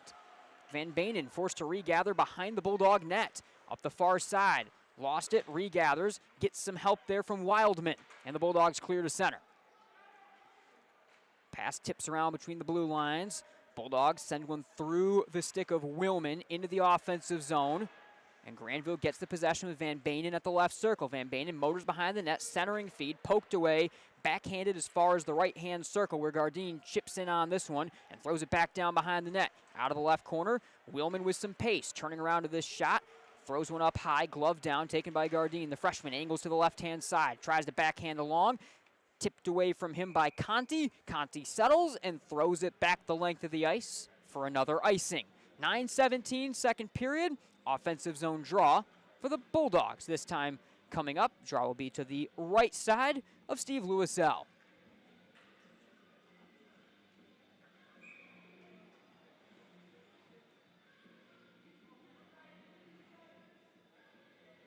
Smith and DeSalvo on the draw. DeSalvo, second effort off the boards, able to leave it along for Seco to take behind his own net, throws it near side through the stick of Brown. Brown to the right corner. Got it to Seco. Seco off the near boards, throws to center ice. That's where it's taken on the backhand by the Bulldogs. Smith into the offensive zone, tries to twist through a pair of defenders, but there's a whistle behind that play. The Bulldogs are an offside. The puck will come back to the neutral zone. 8:53 to go, second period. All knotted to 1 here. Grandville and Cranbrook continuing to battle at Munn Ice Arena here on Game Night on Michigan Sports Radio and Hockey Night on MGN. Nate Dreyer with you this evening. Neutral zone draw. Bulldogs will send Owen Barrett out. He has it swept away from him by DeSalvo. But the Bulldogs able to chase down into the offensive zone with Kolhanek. Kolhanek backhands one from the right to the left-hand circle. Cranes throw to center ice. A race to the puck, trickling down into the Grandville end. Taken there by Hernandez. Motors behind his own net. Able to, through a check, leave it on. Bottom of the right-hand far circle to Barrett. Barrett has it stolen away by the big body of Brown. Brown leaves one in between the circles. Point-blank shot humming. And a beauty of a glove save made by Aiden Karras, extending with a left-hand glove, able to snag the point-blank shot from Hummin on the junior's first shot attempt of the game. It was the big body of Stephen Brown, a really big junior defenseman that was able to kind of bully his way out of the puck at the circle, got a nice feed in front, and the draw comes to the left side of Karras right here. Holloman comes in to take the Bulldog draw against Horton. Holloman wins it straight back behind the Grandville net. Near side, twisted on by Vanderveen. He'll clear the zone to center. Netton was there for the Cranes, lost it to Holloman. Holloman leaves into the offensive zone to Wildman. Wildman drops over the blue line to Willman. Willman shoots one left circle, trickles out left point onto a pinching Van Banen. Van Banen, Holloman, left circle, shot through traffic, somehow seen and held on to by Lewisell. 8:03, second period, still knotted at 1. Grandville goes left to right. Cranes of Cranbrook moving right to left this period across the radio dial. Will be a far side draw in the Cranes defensive end. Smith and Horton on the draw. Horton wins it straight back for Cranbrook. To a side scrum. Smith's got it for the Bulldogs left circle. Leaves one, shot fanned on at the top of the circle by DeBoer. DeBoer regathers, takes it to the front of the net, and skies one behind Lewisell, and scores! 2-1 Grandville.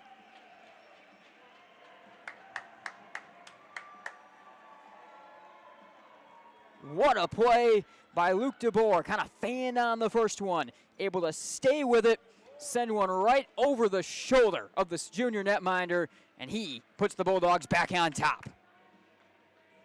Third goal of the season for DeBoer, standout sophomore. And the Bulldogs back in front. And they'll win the draw straight back here.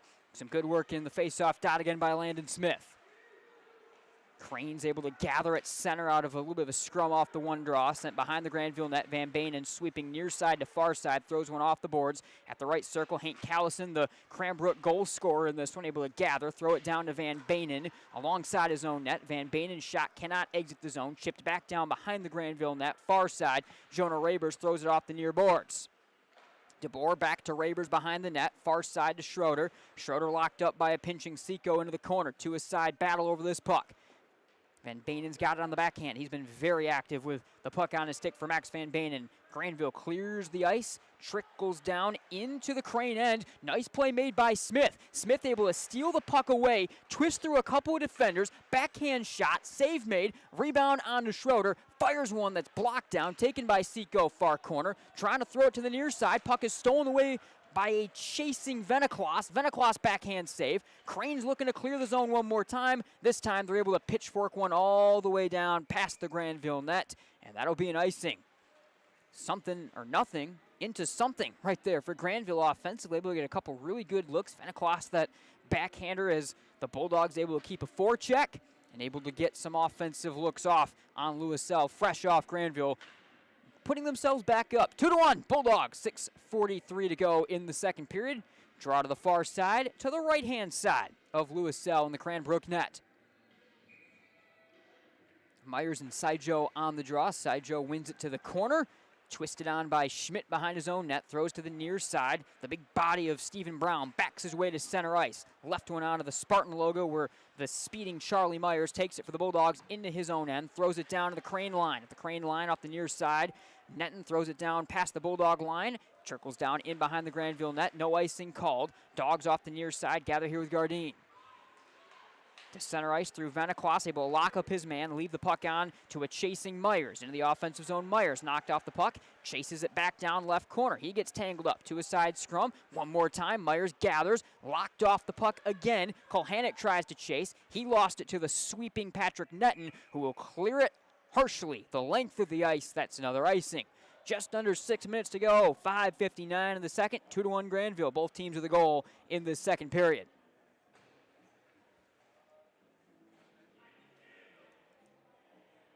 DeBoer Holloman, the goal scorer for the Bulldogs. Callison, the goal scorer for Cranbrook. Draw in the offensive zone for the Bulldogs will be taken by Owen Barrett. He'll lock horns with DeSalvo. Long tie up, extra effort, trickles out, taken by Horton and the Cranes. 2-on-2 rush to the near side, into the offensive zone with Goldstein. Goldstein locked up left circle by Vanderveen. Goldstein looking to win it back. Kulhanek had it, lost it. Thrown behind the Bulldog net, chased down right corner by a sprinting Michael Horton. Horton out to the right point. Long seeing eye shot through traffic from Conti, goes high and wide and cycles its way out to center ice. Cranes with Goldstein lift off the boards on net, where it is slowly settled down and forced to be covered up by Karras with some pressure coming onto him. So offensive zone draw coming up for Cranbrook. 5:25 second period, 2-1 Grandville. Thanks again to Farmers Insurance and Centennial Securities, presenting sponsors here at Game Night on Michigan Sports Radio. We thank them for not just their support of Game Night, but also, of course, their support of high school athletics and everything they do with the Grandville communities and, of course, across West Michigan through their involvement here with Game Night. Luke Holloman wins the draw back behind the Grandville net for the Bulldogs. Van Bainen had a bit of difficulty in deciding what way to go to it, turned it over alongside the net to Keimel. He'll turn it on net, save made by Karras, and the puck is chased out to center ice. We're in front of the Grandville bench. We have a two-a-side scrum at the red line. Willman hands off Holloman. Holloman at the blue line has it poked away by Timko. Cranes to center ice with Timko. Through his stick, down into the Grandville end. Left corner, first after it, Will Noddle. Noddle for Timko. Timko nicely and expertly taken away from him by Van Bainen. Here is Holloman. Up the left side, pass goes a little long, trickles down into the Crane end. That's where it's chased down by Roman Seco. He'll lift one to center ice. Holloman takes it back on, in between the circles. Shot goes high and wide. Van Bainen with the Bulldogs in the middle of the chains, trying to create a little bit of chaos in there on his own. Now Schroeder helps as well. Puck in behind the net. Roman Seco, backhand no-look feed on Puyo. He looks to clear the length of the ice. Fanned on the puck, forced to regather behind his own end. Throws far side to Seco. Seco near side, chasing into the neutral zone with Noddle. Noddle over the red line. Pass misses. Goes behind the Bulldog net. Fields onto it first for the Bulldogs. Cranes go for a change. 4:10 second period.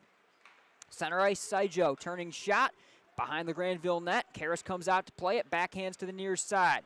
Brown chasing it down, locking up, lost the possession into the neutral zone. Grandville, 2-on-1 break. Schroeder up the near side, shot, save made. Rebound, left corner, chased down by Smith. Locked off the puck, gets some help from Schroeder. Smith back onto it, in between the circles, onto Schroeder. Able to just kind of contort himself to put one on net. Another save made. Rebound trickles to the corner and is cleared to center ice.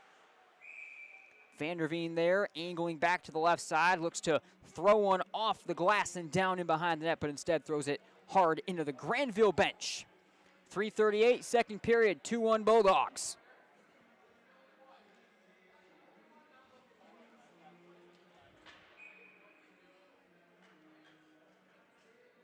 Neutral zone draw shaded just towards the Grandville side of the ice. Barrett loses the draw as it trickles to Horton off the far boards. He'll throw one just into the Grandville end. Gardine to center ice through the stick of Kolhanek at center. Kolhanek will chase after the puck, tied up the whole way with Patrick Netton to the corner. Netton near corner, locked up by Kolhanek. Stonehouse takes it for the Bulldogs, bottom of the left-hand circle, dragging along the boards, locked up by David Schmidt. Got it on to Kolhanek. Nice move, Kolhanek, in behind the net. Poked off his stick by DeSalvo. Gathered now by Barrett. He'll twist left circle, trying to keep the Bulldog possession. Picked his pocket clean by Michael Horton. Horton chases to center ice, locked up the whole way with Barrett. They drive their way down along the far boards. Penalty arm is up, and it'll be another penalty and another cross-checking penalty coming to Cranbrook with 2:52 in the second. 2-1 the Bulldog advantage in the third penalty. All of them cross-checking here against the Cranes. They will get Horton for his work there. And the senior captain with 7 points on the year will take a seat. And the Grandville penalty or power play will find their way back out on the ice. 2:52 second period, 2-1 Grandville. DeBoer, Holloman, the Bulldog goals. Callison, the goal scorer for Cranbrook. Draw to the right side of Lewis Sell. Timko takes the draw against Landon Smith. Timko wins it straight back, far corner Puyo. Puyo motors one to the top of the right-hand circle, tie up through a couple of sticks, twists out to Timko. Timko to center ice, chasing in short-handed. Timko racing against Van Banen, and a very good job by Van Banen to pick the pocket of the Cranbrook leading scorer. Puck trickles to the blue line where it's rocketed in on net by Puyo and covered up and saved by Karras. 2:35 in the second period, 1:43 on the Bulldog power play. Grandville will take the draw with the man advantage from their own side of the ice here to the near side. One over to Schroeder. Into the offensive zone. Schroeder throws one left corner. Behind the net, chase off after the puck. Van Banen went flying into the end boards. He got checked off by Seco. Whiffing attempt to keep the zone by Barrett up top. Chased down by Timko. Races all the way in on ice. Timko shot. Save made by Karras. And back their way come the Bulldogs. They may have numbers. Smith, backhand pass through the stick of Kolhanek. Goes in behind the net. And that is going to be a whistle behind the play as Timko is a little shaken up at the end of that play. He had gotten crossed up. He had taken a check at the end of his shot attempt right there. And it's going to be a neutral zone draw coming up. Nope, the officials looks like they talk about it now, and it is going to come down into the Cranbrook end to be an offensive zone draw for the Bulldogs. 1:20 here on the Grandville power play. They lead it 2-1. Holloman, the opening goal scorer for the Bulldogs, will take this draw from the near side. He'll lock horns with DeSalvo. DeSalvo wins it back, and wins it straight back onto his own net where it's covered up by Lewis Sell. We'll do it again to the left side of the Cranbrook net.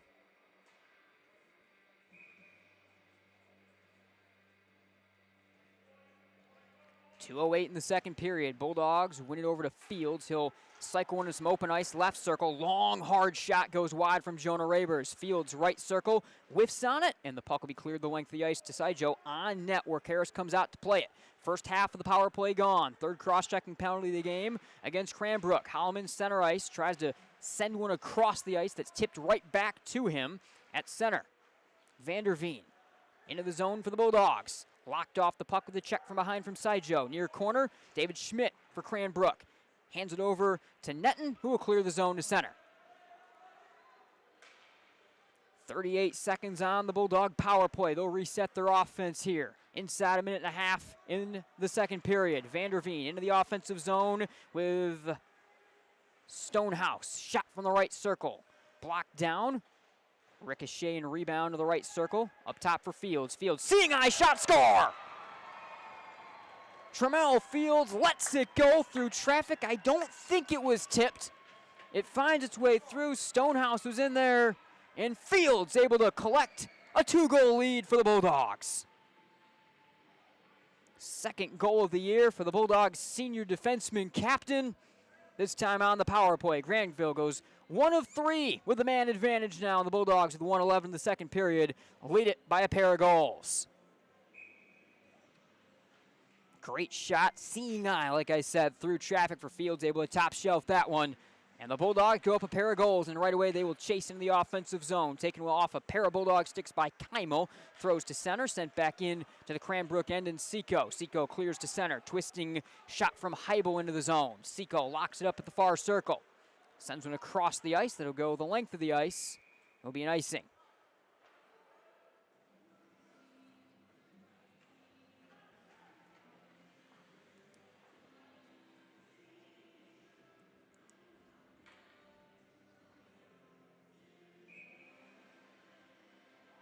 Bulldogs get an offensive zone draw, face off to the right-hand side of the junior netminder, Lewisell. Timko locks up with Holloman here. Timko, second effort, tries to sweep it along, but Holloman able to chase it back momentarily to Seco in the far corner. Lock up at the circle. Seco able to get it into some space behind his own net. To the near side, Seco, pass picked off, Gardine, in front, turning shot, save made from point blank on Willman. A long rebound left point, Van Banen keeps the zone. Van Banen motors to the left-hand circle, shot poked up high. Gardine, right circle, fires one, blocked down, pair of defenders in his face, and Puyo is able to clear to center.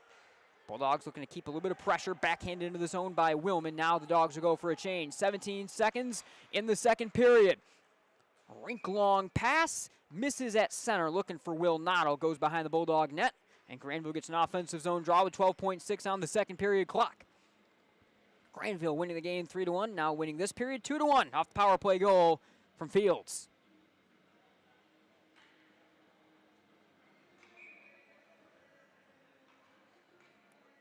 Far side draw. Smith locks up with Side Joe. Bulldogs win it out with 9 seconds. At the right point, Vanderveen shot tipped to the circle and cleared back out of the zone with 3 seconds. Goes down to the Grandville end. That'll do it for the second period. It's a good one for the Bulldogs. Able to finally strike on the power play. Luke DeBoer striking once as well. Callison off a nice passing sequence, the goal scorer for Cranbrook. And the Bulldogs lead it 3-1 after 2 periods in this one. Goal scorers again, Fields, Holloman, DeBoer for the Bulldogs, and Callison for Cranbrook. 17 minutes to settle this one. Can Grandville hang on, and can the Bulldogs get back to 500 on the year, coming in at 3-4 as they look to open up the weekend at Munn. They'll be back in action tomorrow against Howell with a win here against the Cranes in from Cranbrook. Kingswood. A lot more to get to here in our second Farmers Insurance Intermission show. But right now, the Bulldogs off a solid second period. Lead it by a pair of goals. 3-1, Grandville. After 2, we'll be right back. Looking for a great place to buy a used truck or car? Check out Extreme Truck and Auto Center, located at 1098 O'Malley Drive in Coopersville. They have a huge selection of trucks, cars, vans, and SUVs. Stop by their lot or give them a call at 616-384-3777. You can check out their inventory at xtacenter.com. Michigan hearing experts sell and service several brands of hearing aids. Are you having trouble having a conversation or unable to hear the latest play of the game? We perform comprehensive hearing exams and use real ear measurements to ensure optimal functioning hearing aids for your unique needs. Our highly trained doctors of audiology are dedicated to helping you reconnect with your world. Visit MichiganHearingExperts.com to find a location near you and take the first step towards better hearing with Michigan Hearing Expert. Cornerstone University. The professors are very open to helping whenever they can. Academic excellence, character-driven athletics, Christ-centered community involvement. Cornerstone has been a great opportunity for me to grow as a leader, just being able to approach people and be warm and welcoming and hospitable. Experience it for yourself. Attend a Golden Eagle Day at Cornerstone for a taste of campus life and the chance to meet faculty and staff. To arrange a visit for your high school junior or senior, go to cornerstone.edu. Cornerstone University. Build a life that matters.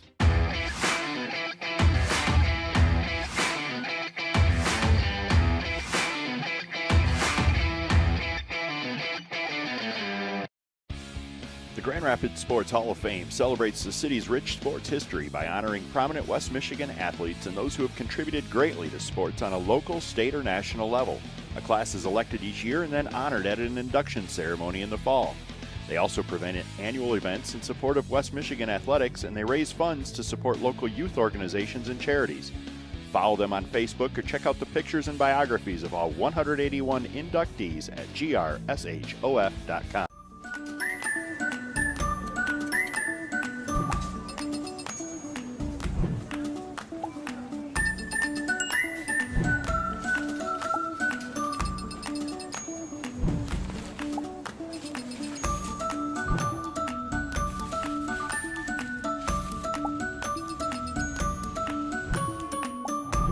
What would you do with some extra time? Shop Fastlane today. Somebody once said life moves pretty fast, and that's exactly how we like it. Want to build something? Great. Start businesses, build bridges, raise a whole city. Future in fighting crime? Want to save lives? Do it all here. But you've got to go forward fast. Because today is now, and tomorrow is soon. And to get ahead of the game, you got to get ahead of your time. This is your future, so take it and move all of us forward.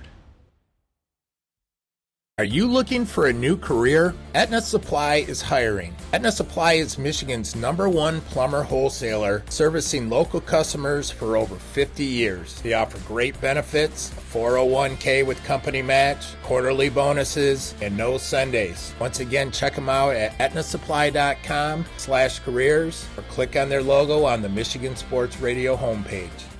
Have you recently collided with a deer or been caught in an unfortunate accident? Don't worry, Car Center Collision and Glass is your trusted partner to bring your vehicle back to life. With convenient branches in Cedar Springs, Burton Heights, Alpine, and Big Rapids, we're right around the corner to provide expert assistance. From collision repairs to mechanical fixes, we're your one-stop solution for all your car needs. Check us out at carcentermi.com.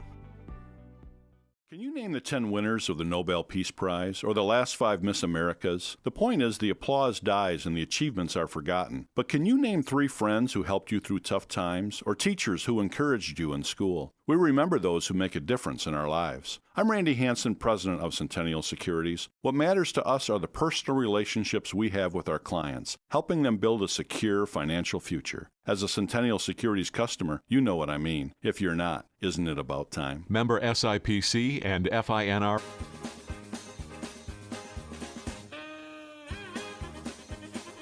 MGN, please drive.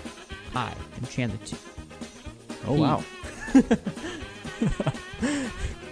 We're going to leave this in. All right. This is staying in the show. He is Chandler Timmer.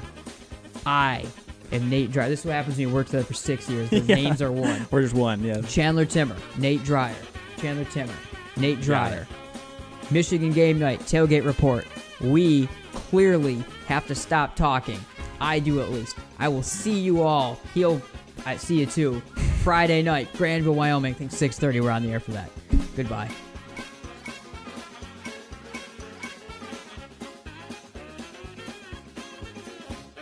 All right, welcome back, everyone, to the Scott Bates Farmers Insurance Agency pregame show.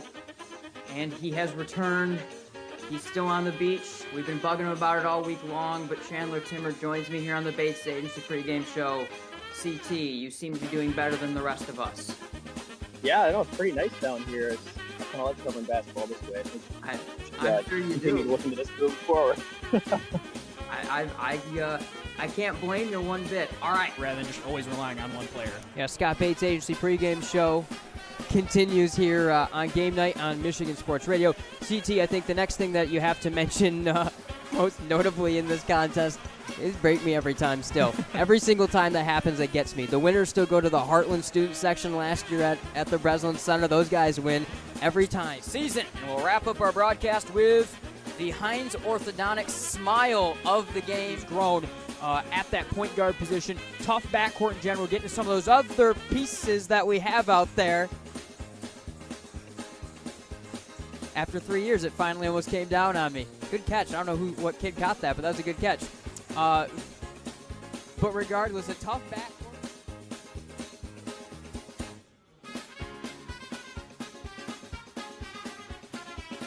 your flight's at 5 or your? Yeah, the flight out of Panama City is like at 5, and we don't get home till like midnight. So That sucks. So you're actually, that was a lie. You're not going to be tuning in. yeah, no, if I'm at the airport at that time, I will be, but I'm likely missing most of it. Okay.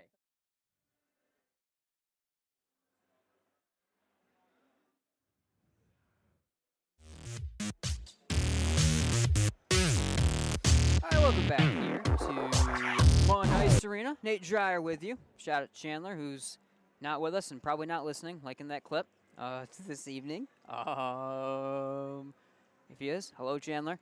3-1 after 2 periods. Grandville over Cranbrook as 2-1. The Bulldogs able to win that second period. The extra goal of that period coming on the power play for Tremel Fields, the senior. The Bulldogs also get a score from Luke DeBoer, the sophomore, for a really good effort for his 3rd goal of the year. Hank Callison got his 1st goal of the young season for Cranbrook earlier in the period and knotted the game at 1. Granville now has scored 2 unanswered.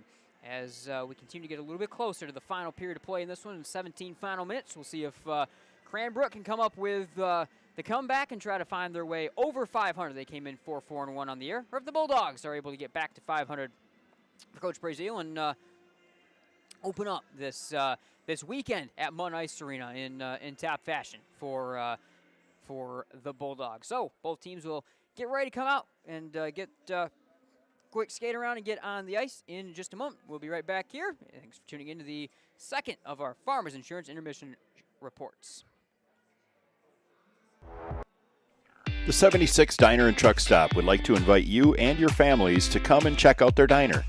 With locations in both Byron Center and Coopersville, they're a great place to stop before or after the game. They have a wide variety of menu choices to feed all the kids. They serve breakfast hot all day, and they're able to accommodate all of your large group needs. Their full menu is available for takeout orders, and they have online ordering at 76truckstopdiner.com.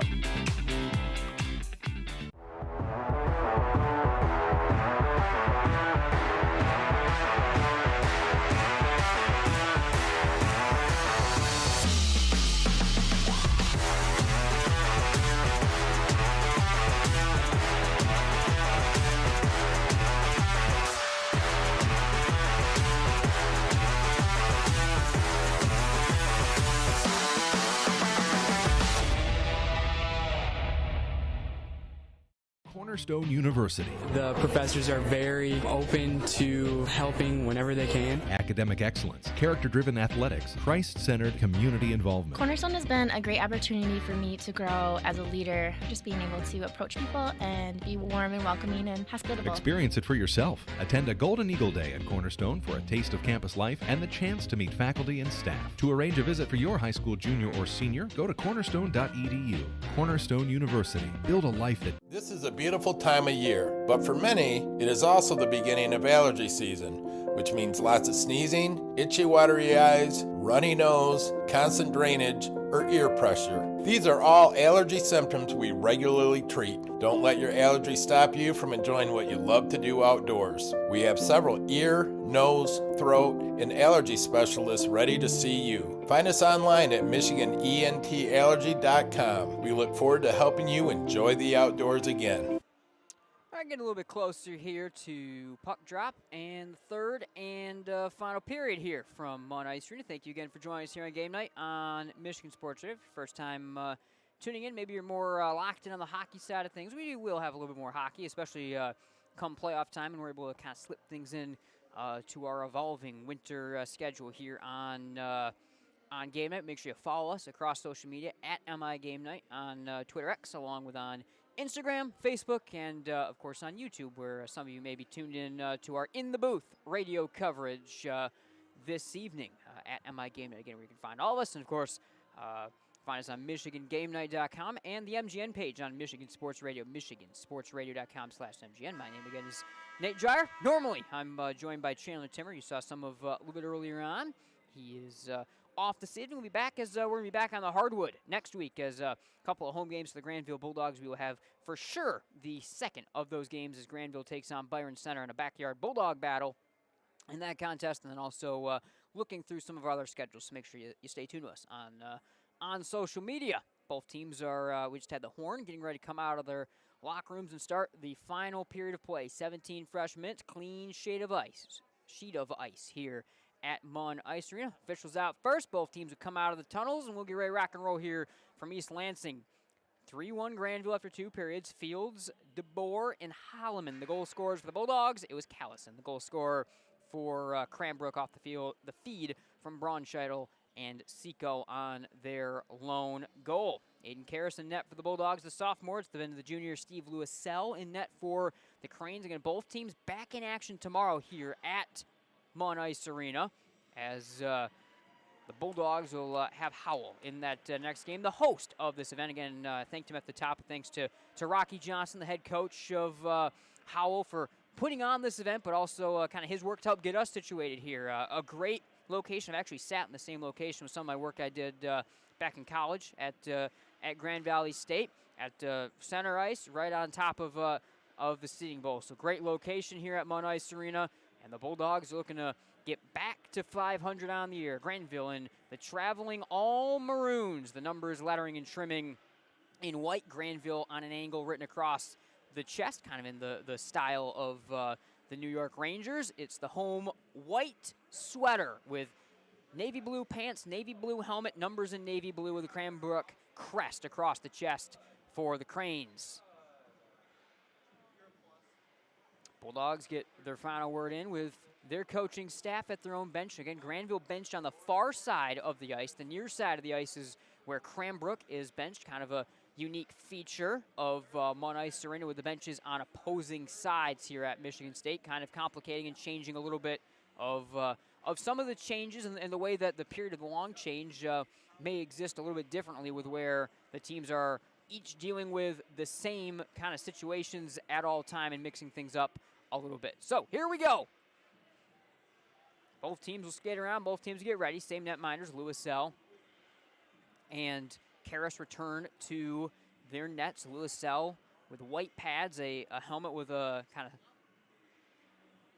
painted design in navy and white on it. It's an all-white mask for Karras, who wears number 1 for the Bulldogs with the white pads. He's to the right side. Grandville goes right to left across your radio dial. Cranbrook will go left to right this period. Grandville shooting on the left net. Cranbrook shooting on the right net. Official to center ice. The Bulldogs are going to bring the Barrett, Stonehouse, and Kohanek line out to start. It's the line led by Timko, Noddle, and Keimel for Coach LaFontaine and Cranbrook Kingswood. Timko will take the draw against Owen Barrett. Puck's down, away we go. Timko twists it back to the Crane blue line. Tic-tac-toe pass a couple of times between the defensemen off the near side, taken by the right-hand shot, Seco. He'll throw it to the left, looking for Puyo. It kind of got trapped up behind him. Kohanek steals through the neutral zone for the Bulldogs. Kohanek, nice move to the bottom of the right-hand circle. Kohanek lost his footing to a side scrum beneath the net. Puyo has it, throws it near corner, onto Timko, locked up by Barrett. Timko able to win that battle to the left point. Locked up is Keimel by a pair of Bulldogs. He reverses out of there for Timko, sprinting through the neutral zone. Timko into the Grandville end, top of the left-hand circle. Leaves one across, batted down by Barrett. Far corner, Van Baenen for the Bulldogs. Off the far boards, Van Baenen snaking through defenders to center ice. Throws one through the stick of Kohanek that trickles all the way on net. Sent down by Lewis-Sell, reset. Bulldogs go for a change. First minute gone, final period, 3-1 Grandville.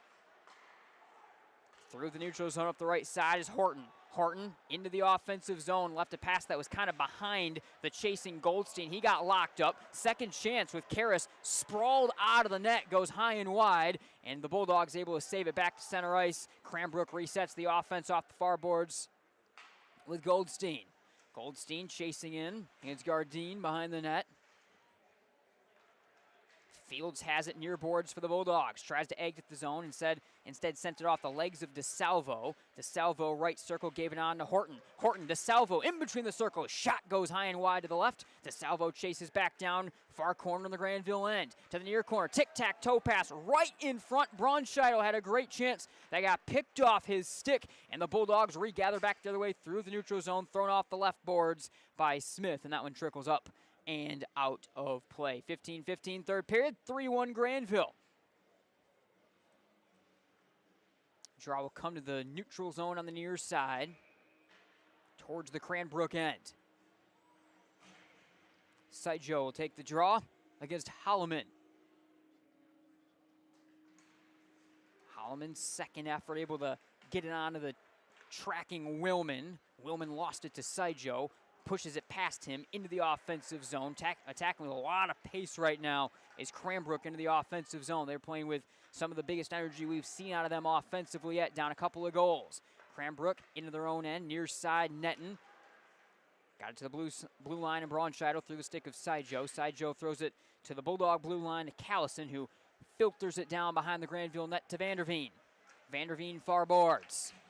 Twists one to center ice, stolen away straight by Seco. Seco goes to the right, takes it over the Grandville line, tries to throw one in, regathers the possession, and sends it back to the Spartan logo where it's set up here by Keimel at center ice. Keimel throws one through a pair of Bulldogs, trying to hit a streaking Will Noddle. Noddle left corner, gathers the possession, sends it left point, shot pass left corner to a side scrum, takes in the sides. Less than 14 and a half minutes to go. Noddle's got it to the right circle for Cranbrook. Right point to Seco. Throws it over to the top of the left-hand circle for Puyo. Puyo past the Bulldog defense, throws it left corner to a side battle. Holloman's got it. On for Stonehouse. Stonehouse clears the zone to a chasing Kolhanek. Kolhanek racing in 1 against 2, gets locked up into the offensive zone and throws it down behind the Cranbrook net. That's where Stonehouse gets there, throws a check. Penalty from behind is coming to Stonehouse, as he'll now get a cross-checking penalty. 13:54 in the third.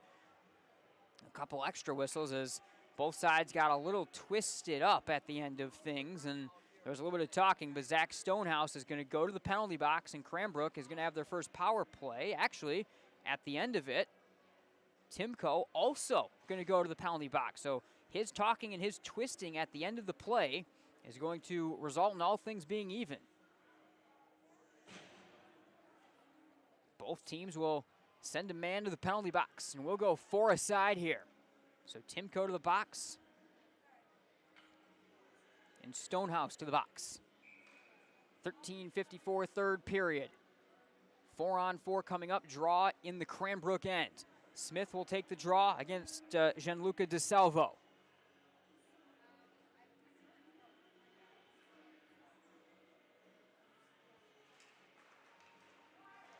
One straight back by the Cranes to Versfeld. Swings it up the far boards. Locked up there by Wolkowitz and the Bulldogs, who gets it behind the net, where a motoring DeSalvo takes it for Cranbrook. Throws it back to the far side through the stick of Versfeld. Cycles there to Goldstein.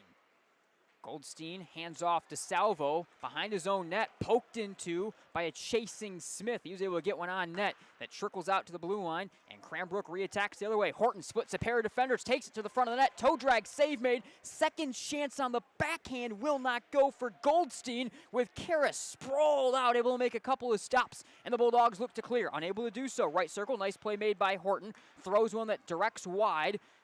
Cranbrook keeps the possession. Crank shot from the point. Ricocheted down off the stick of Conti. Bulldogs back the other way. 1:10 and less in the 4-on-4. Schroeder crossing into the zone. Locked up right boards by Versfeld.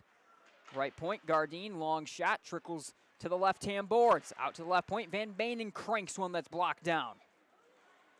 Conti at his own blue line, through the stick of Brown, center ice into the Grandville end. Gardine, the freshman, sets it up for the Bulldogs over the blue line, onto the turning stick of Veniklas.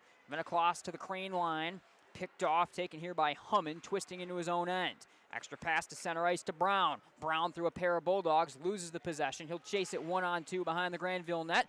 Trickled right in front, point-blank shot. Hummin hits the right post. A whistle is down.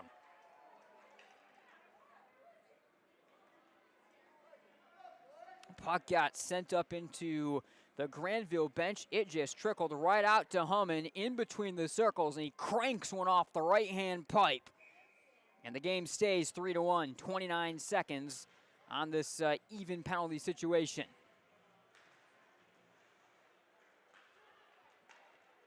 Dogs win it straight back onto their own net, where Karras directs it to the corner, to the far side through the stick of Vanderveen. Cranes force it behind the net with Brown.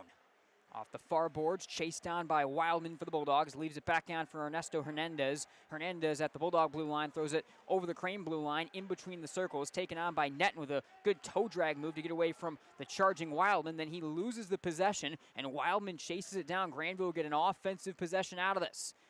Both teams back to even strength. Penalty boxes are cleared from those coexisting minor penalties a minute ago. Cranes will clear the length of the ice, angling off the boards on the Karras, who sets it up here. Cranbrook goes for a change. Holloman at the Bulldog blue line. Over the red line, backhand feed into the offensive zone. Now the Dogs will look to try to get a new unit out on the ice. Seco backhands behind his own net onto Puyo. Puyo twisting away from Colhanic over the blue line. Through the neutral zone, throws it off the right boards to Horton. Horton loses it. Here comes Colhanic on the attack back the other way for the Bulldogs. Dragging into the zone, tries to hand off left circle for Barrett. Through the stick of Barrett. Left corner, DeSalvo's got it for Cranbrook. Good move to get away from a pair of Bulldogs. Twists away from to Horton. Horton to center ice. Pass picked off by Stelpstra. And Stelpstra for the Bulldogs lifts it in behind the Cranbrook net. Left corner for Colhanic. 10:56 and less to go, third corner. Colhanic, offensive zone, twisting through a couple of defenders. The Bulldog captain leaves it for Barrett, left circle. Barrett twists it behind the Cranbrook net. That's where Seco sets it up off the near boards. To the blue line, cycles on to Stelpstra, and Stelpstra will paddle one in behind the Cranbrook net. Bulldogs go for a change. 10:30 to go, third period. Here's Roman Seco. Center ice for Callison. Callison throws behind the Grandville net, but he didn't quite get to the red line. That is an icing. 10:28, third period. 3-1 Grandville. Still scoreless in this third period. Both teams got some chances, and both teams took a penalty to open up earlier on. It looked like it would be the Bulldogs going to their first penalty kill, but then offsetting minor penalties wound up being taken with a little bit of a scrum that took place at the end of the penalty. Offensive zone draw on the near side here for the Bulldogs. Whistle down off the drop puck. Something was dropped unfairly. We'll reset things right here. And Sidjo will take the draw against Smith. Sidjo tries to lift one out of the zone at the point. Gardine tracks it down, throws one on net, directs to the near side. Cranbrook clears to center. Gardine his own blue line. Through center ice, sent one through the stick of DeBoer. Taken on by Versfeld. Versfeld fans. Gardine steals it away, right circle, rips one off, and a save is made into the crest of Louiselle. He'll hang on. 10:06, third period, 3-1 Grandville. Draw again will stay in the Cranbrook end. Draw to the left of Louiselle here. Timko takes the draw against Holloman. Holloman wins it straight back, left point. Long seeing eye shot from Van Banen goes wide to the right side. Timko has it, chases through a couple of Bulldogs. Pass angling to his left, goes off a Bulldog leg, back to Timko. Able to drag to center ice, stolen away by Van Banen with a shot pass in behind the net.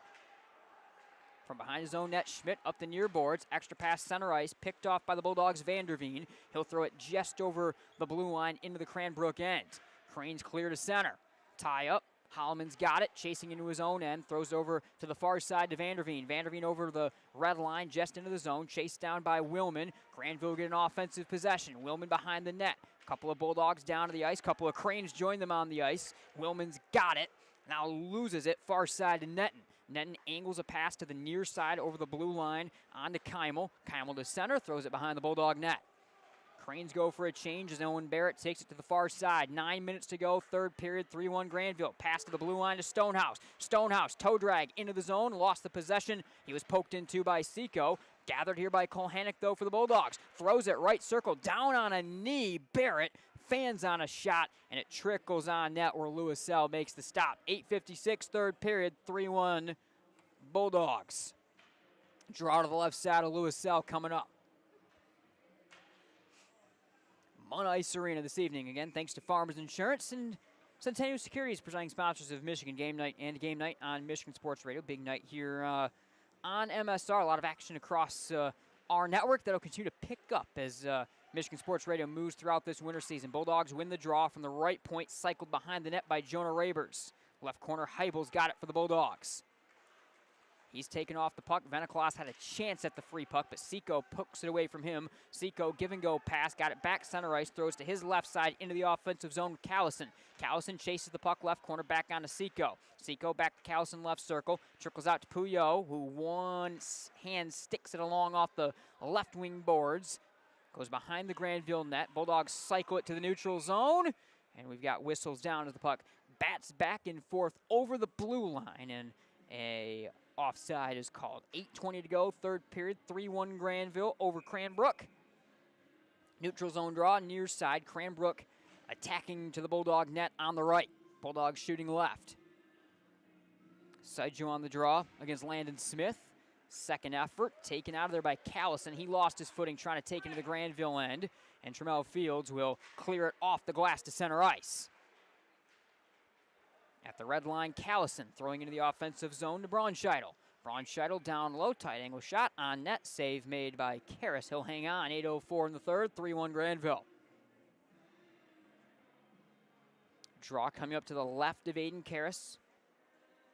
Again, Sideshow, the senior forward with 3 goals on the year, will take the draw against the Bulldog leading scorer coming into tonight, Landon Smith. Smith kicks it along.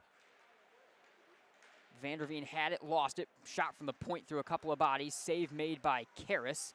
Left point, Braunscheidel turns out of the puck, keeps the offensive possession for Cranbrook. Left circle, Smith pokes it away, Vanderveen throws it on to DeBoer. Bulldogs will attack with numbers back the other way. Smith over the red line, chips it down behind the Cranbrook net. Braunscheidel off the far boards, looks to clear, poked away from him. Then it is nearly clear to the zone by Conti, held on to by Vanderveen at the point with a turning shot. The Bulldogs will change out their unit right here.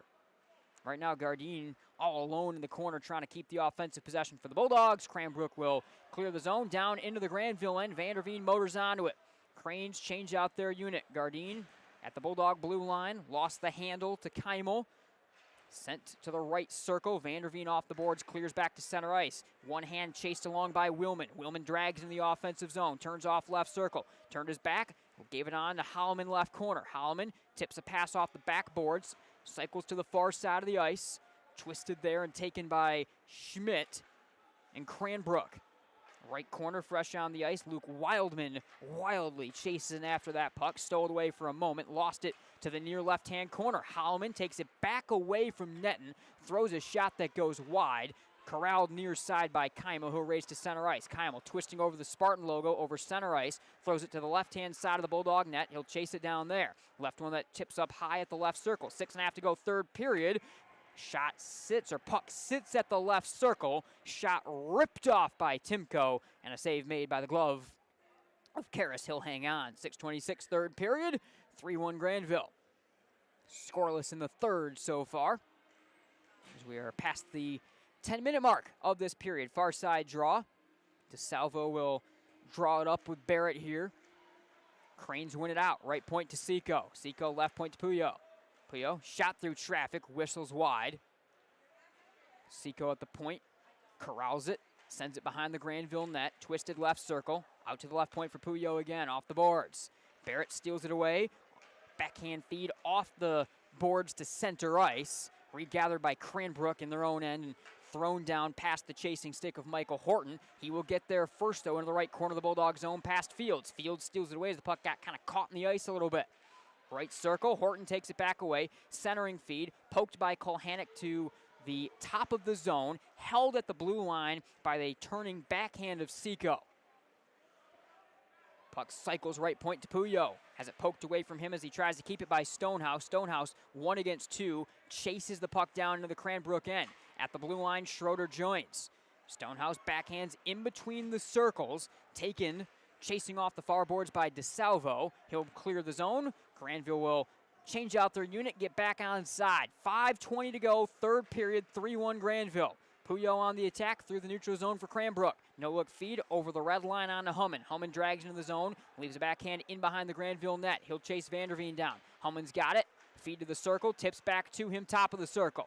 Humman through a trio of Bulldog defenders, backhands nicely, can't be settled down on end by Braunscheidel. Then Braunscheidel took it from behind the net, feeds in between the circles, shot gets caught up in the equipment of Aiden Karras. He didn't know where it was. He was looking around, and he's able to cover it. So it was Saijo that was in on the shot as he was able to twist one on, and Karras didn't see that puck until the very end when eventually the whistle went, and he was able to come up from his position down to the butterfly. 4:55 third period, 3-1 Grandville. Far side draw in the Grandville end here. Saijo will lock up with Smith, and the Bulldogs win the draw to the near corner to Rabers. Jonah Rabers clears the zone. On end, the puck will roll its way all the way down the length of the ice. Off the clear, that will be an icing. Puck comes back down to the Grandville end, 4:45 third period, 3-1 Bulldogs.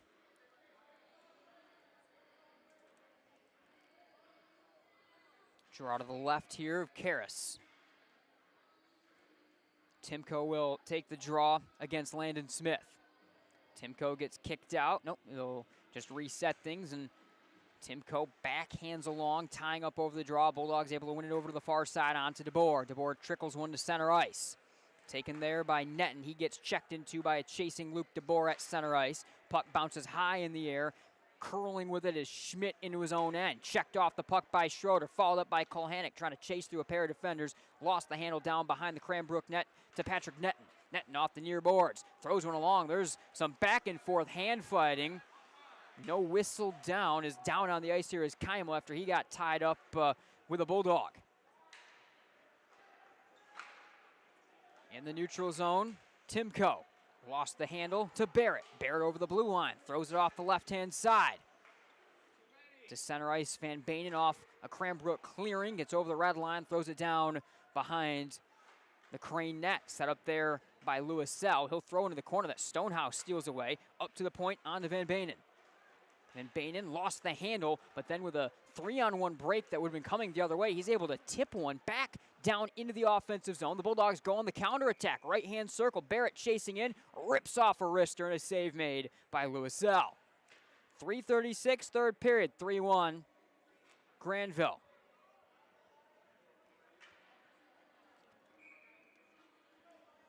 Draw to the left to Lewis Sell. Holloman line will come out for the Bulldogs here offensively. They scored the first goal of the contest. Draw to DeSalvo, and DeSalvo sweeps it straight back to Seco. Seco clears the zone to center. Down a couple of goals. Here comes the counterattack from Cranbrook. Backhand feed into the zone by Goldstein. Picked off by Fields. Fields feeds to center. Cranbrook retakes in their own end with Seco. Seco off the left side, throws it through a couple of tangled bodies, and that one will go the length of the ice and will be another icing. 3:13, third period, 3-1 Grandville. Draw to the left of Lewis Sell in the Cranbrook net. Bulldogs fresh unit led by Landon Smith, the sophomore. This unit has spent a lot of time on ice. DeBoer and Schroeder with him. Defensemen triggering things for the Bulldogs are Gardine and Vanderveen. Saijo will take the draw against Smith. Bulldogs win outright point. Gardine shot, save made out of the butterfly by Lewis Sell. Out to the left point. Bulldogs keep possession of the shot pass from Vanderveen. Rolls around and along the right wing half boards to a side scrum. Taken by Schroeder, right corner. Off the far board, Schroeder locked up. Trying to clear the zone was Brown. Had it taken away from him by a couple of Bulldog sticks in there. Goes over to Seco. Seco clears the length of the ice for an icing. 2:48, third period. 3-1 Grandville. Scoreless in the third. Bulldog goal scorers. First period, Holloman. Second period, Fields and DeBoer. Callison, the second period goal scorer, the lone one for Cranbrook. Draw to the near side of Lewis Sell. Timko will take the draw with Landon Smith.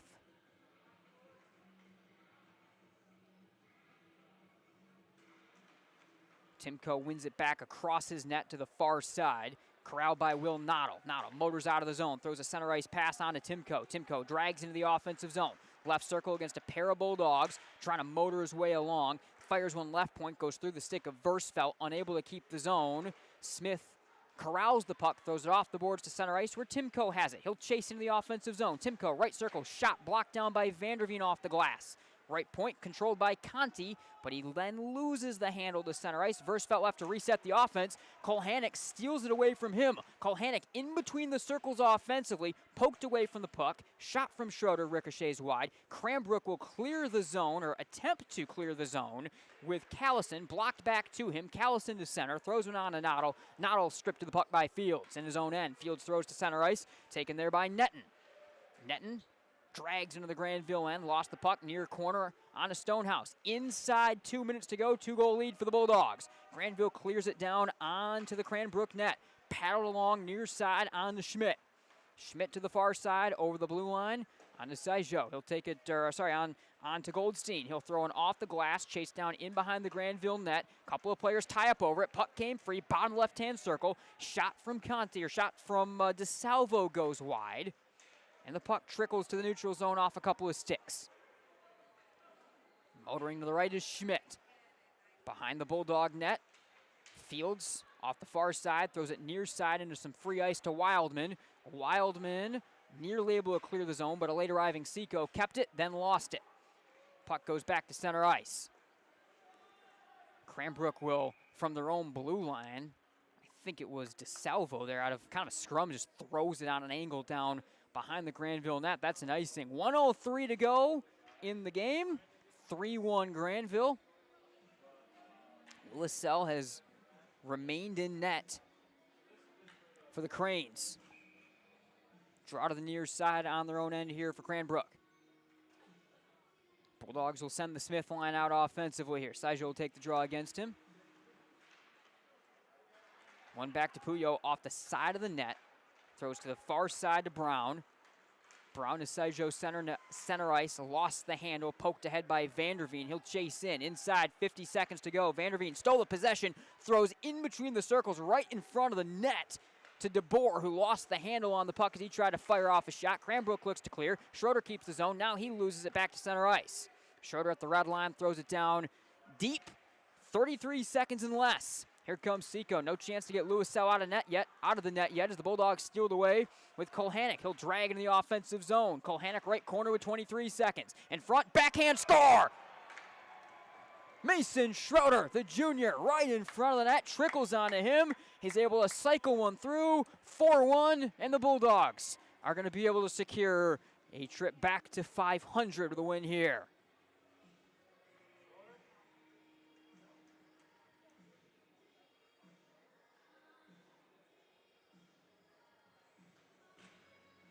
Goal number 3 on the year for Schroeder. 21 seconds to go, 4-1 Grandville.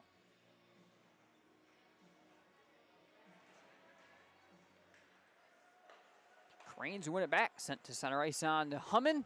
Hummin twisted into the zone to DeSalvo. DeSalvo gets free with a nice move. Shot from in between the circles. A ricochets high off the glass. 8 seconds, Cranbrook keeps the possession. Left point shot, Versfeld blocked down. 4 seconds and less. Scrum alongside the net. That will do it. Zeros go across the scoreboard. 4-1 the final. Grandville hangs on, and the Bulldogs win this one by 3. A solid performance for the Dogs as they're able to rebound from their loss last time out in Grandville. And the Bulldogs go to 4-4 on the year. Cranbrook and the Cranes fall to 4-5-1 on the early season. Welcome in to our Centennial Securities post-game show. A lot to get to from this one. 4-1 your final. Grandville goes back to 500 on the season, and the Bulldogs pick up the win. Schroeder, the lone goal of the final period. We've got a lot to break down. Do not go anywhere. We'll be right back here on Game Night. Can you name the 10 winners of the Nobel Peace Prize or the last 5 Miss Americas? The point is the applause dies and the achievements are forgotten. But can you name 3 friends who helped you through tough times or teachers who encouraged you in school? We remember those who make a difference in our lives. I'm Randy Hansen, president of Centennial Securities. What matters to us are the personal relationships we have with our clients, helping them build a secure financial future. As a Centennial Securities customer, you know what I mean. If you're not, isn't it about time? Member SIPC and FINRA.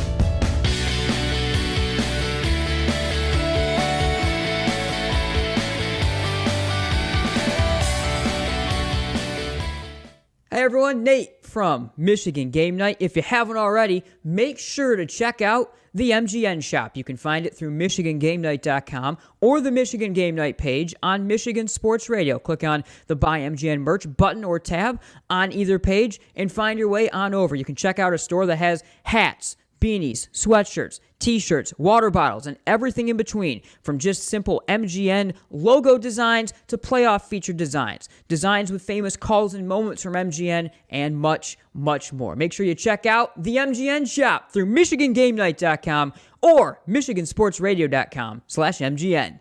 Can you identify your number one personal trait? The thing that you do better than most others? If not, this may be a good time to think this through. If you're really good at writing, then why use the phone? If you're great on the phone, why use email? If you have exceptional human relation skills, why sit back and let others lead? I'm Randy Hansen, president of Centennial Securities Company. Playing to our strengths is something we do very well at Centennial. And if you're already a customer, you know what I mean. If not, isn't it about time? Member SIPC and FINRA.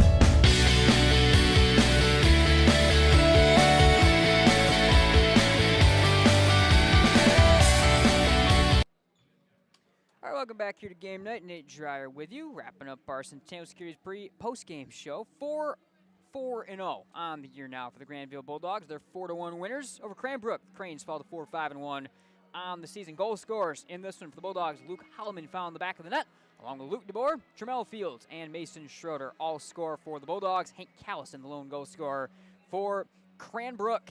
Kingswood. Let's take a look at some awards and get out of here with the Bulldogs winners and taking on Howell tomorrow night as they'll look to get above 500 and pick up a really big weekend here at Munn. Let's start with Farmers Insurance, our play of the game. A lot of options to go to when you look at some of the Bulldogs scoring. Let's go to the first Bulldog goal, though. Luke Holloman. It was a play. The puck was kind of just stuck at the bottom of the circle. It was a little bit of a tie-up. A trio of fresh Bulldogs chasing out of there, led by Holloman on the ice. He's able to poke one into the back of the net, and the Bulldogs are able to draw the first advantage in this ballgame. A completely innocuous play turns into a 1-0 advantage for the Bulldogs off Holloman's effort, fresh off the bench. So we will give the first goal of the game to Holloman and the Bulldogs, our Farmers Insurance play of the game. Centennial Securities presents our winning game plan of this one, and you go to Coach Brazil and the way that he handled that third period of play. He stuck with his top line time and time again, led by Landon Smith, and they wound up kind of being the difference to play defensively, to win the draws, to win the game in the end, and kind of lock things down in that final defensive period for the Bulldogs. So they're able to win things in the end there. And the Rainbow Grill in Grandville, which the Rainbow Grill open from 6 a.m. to 2 p.m. Monday through Saturday.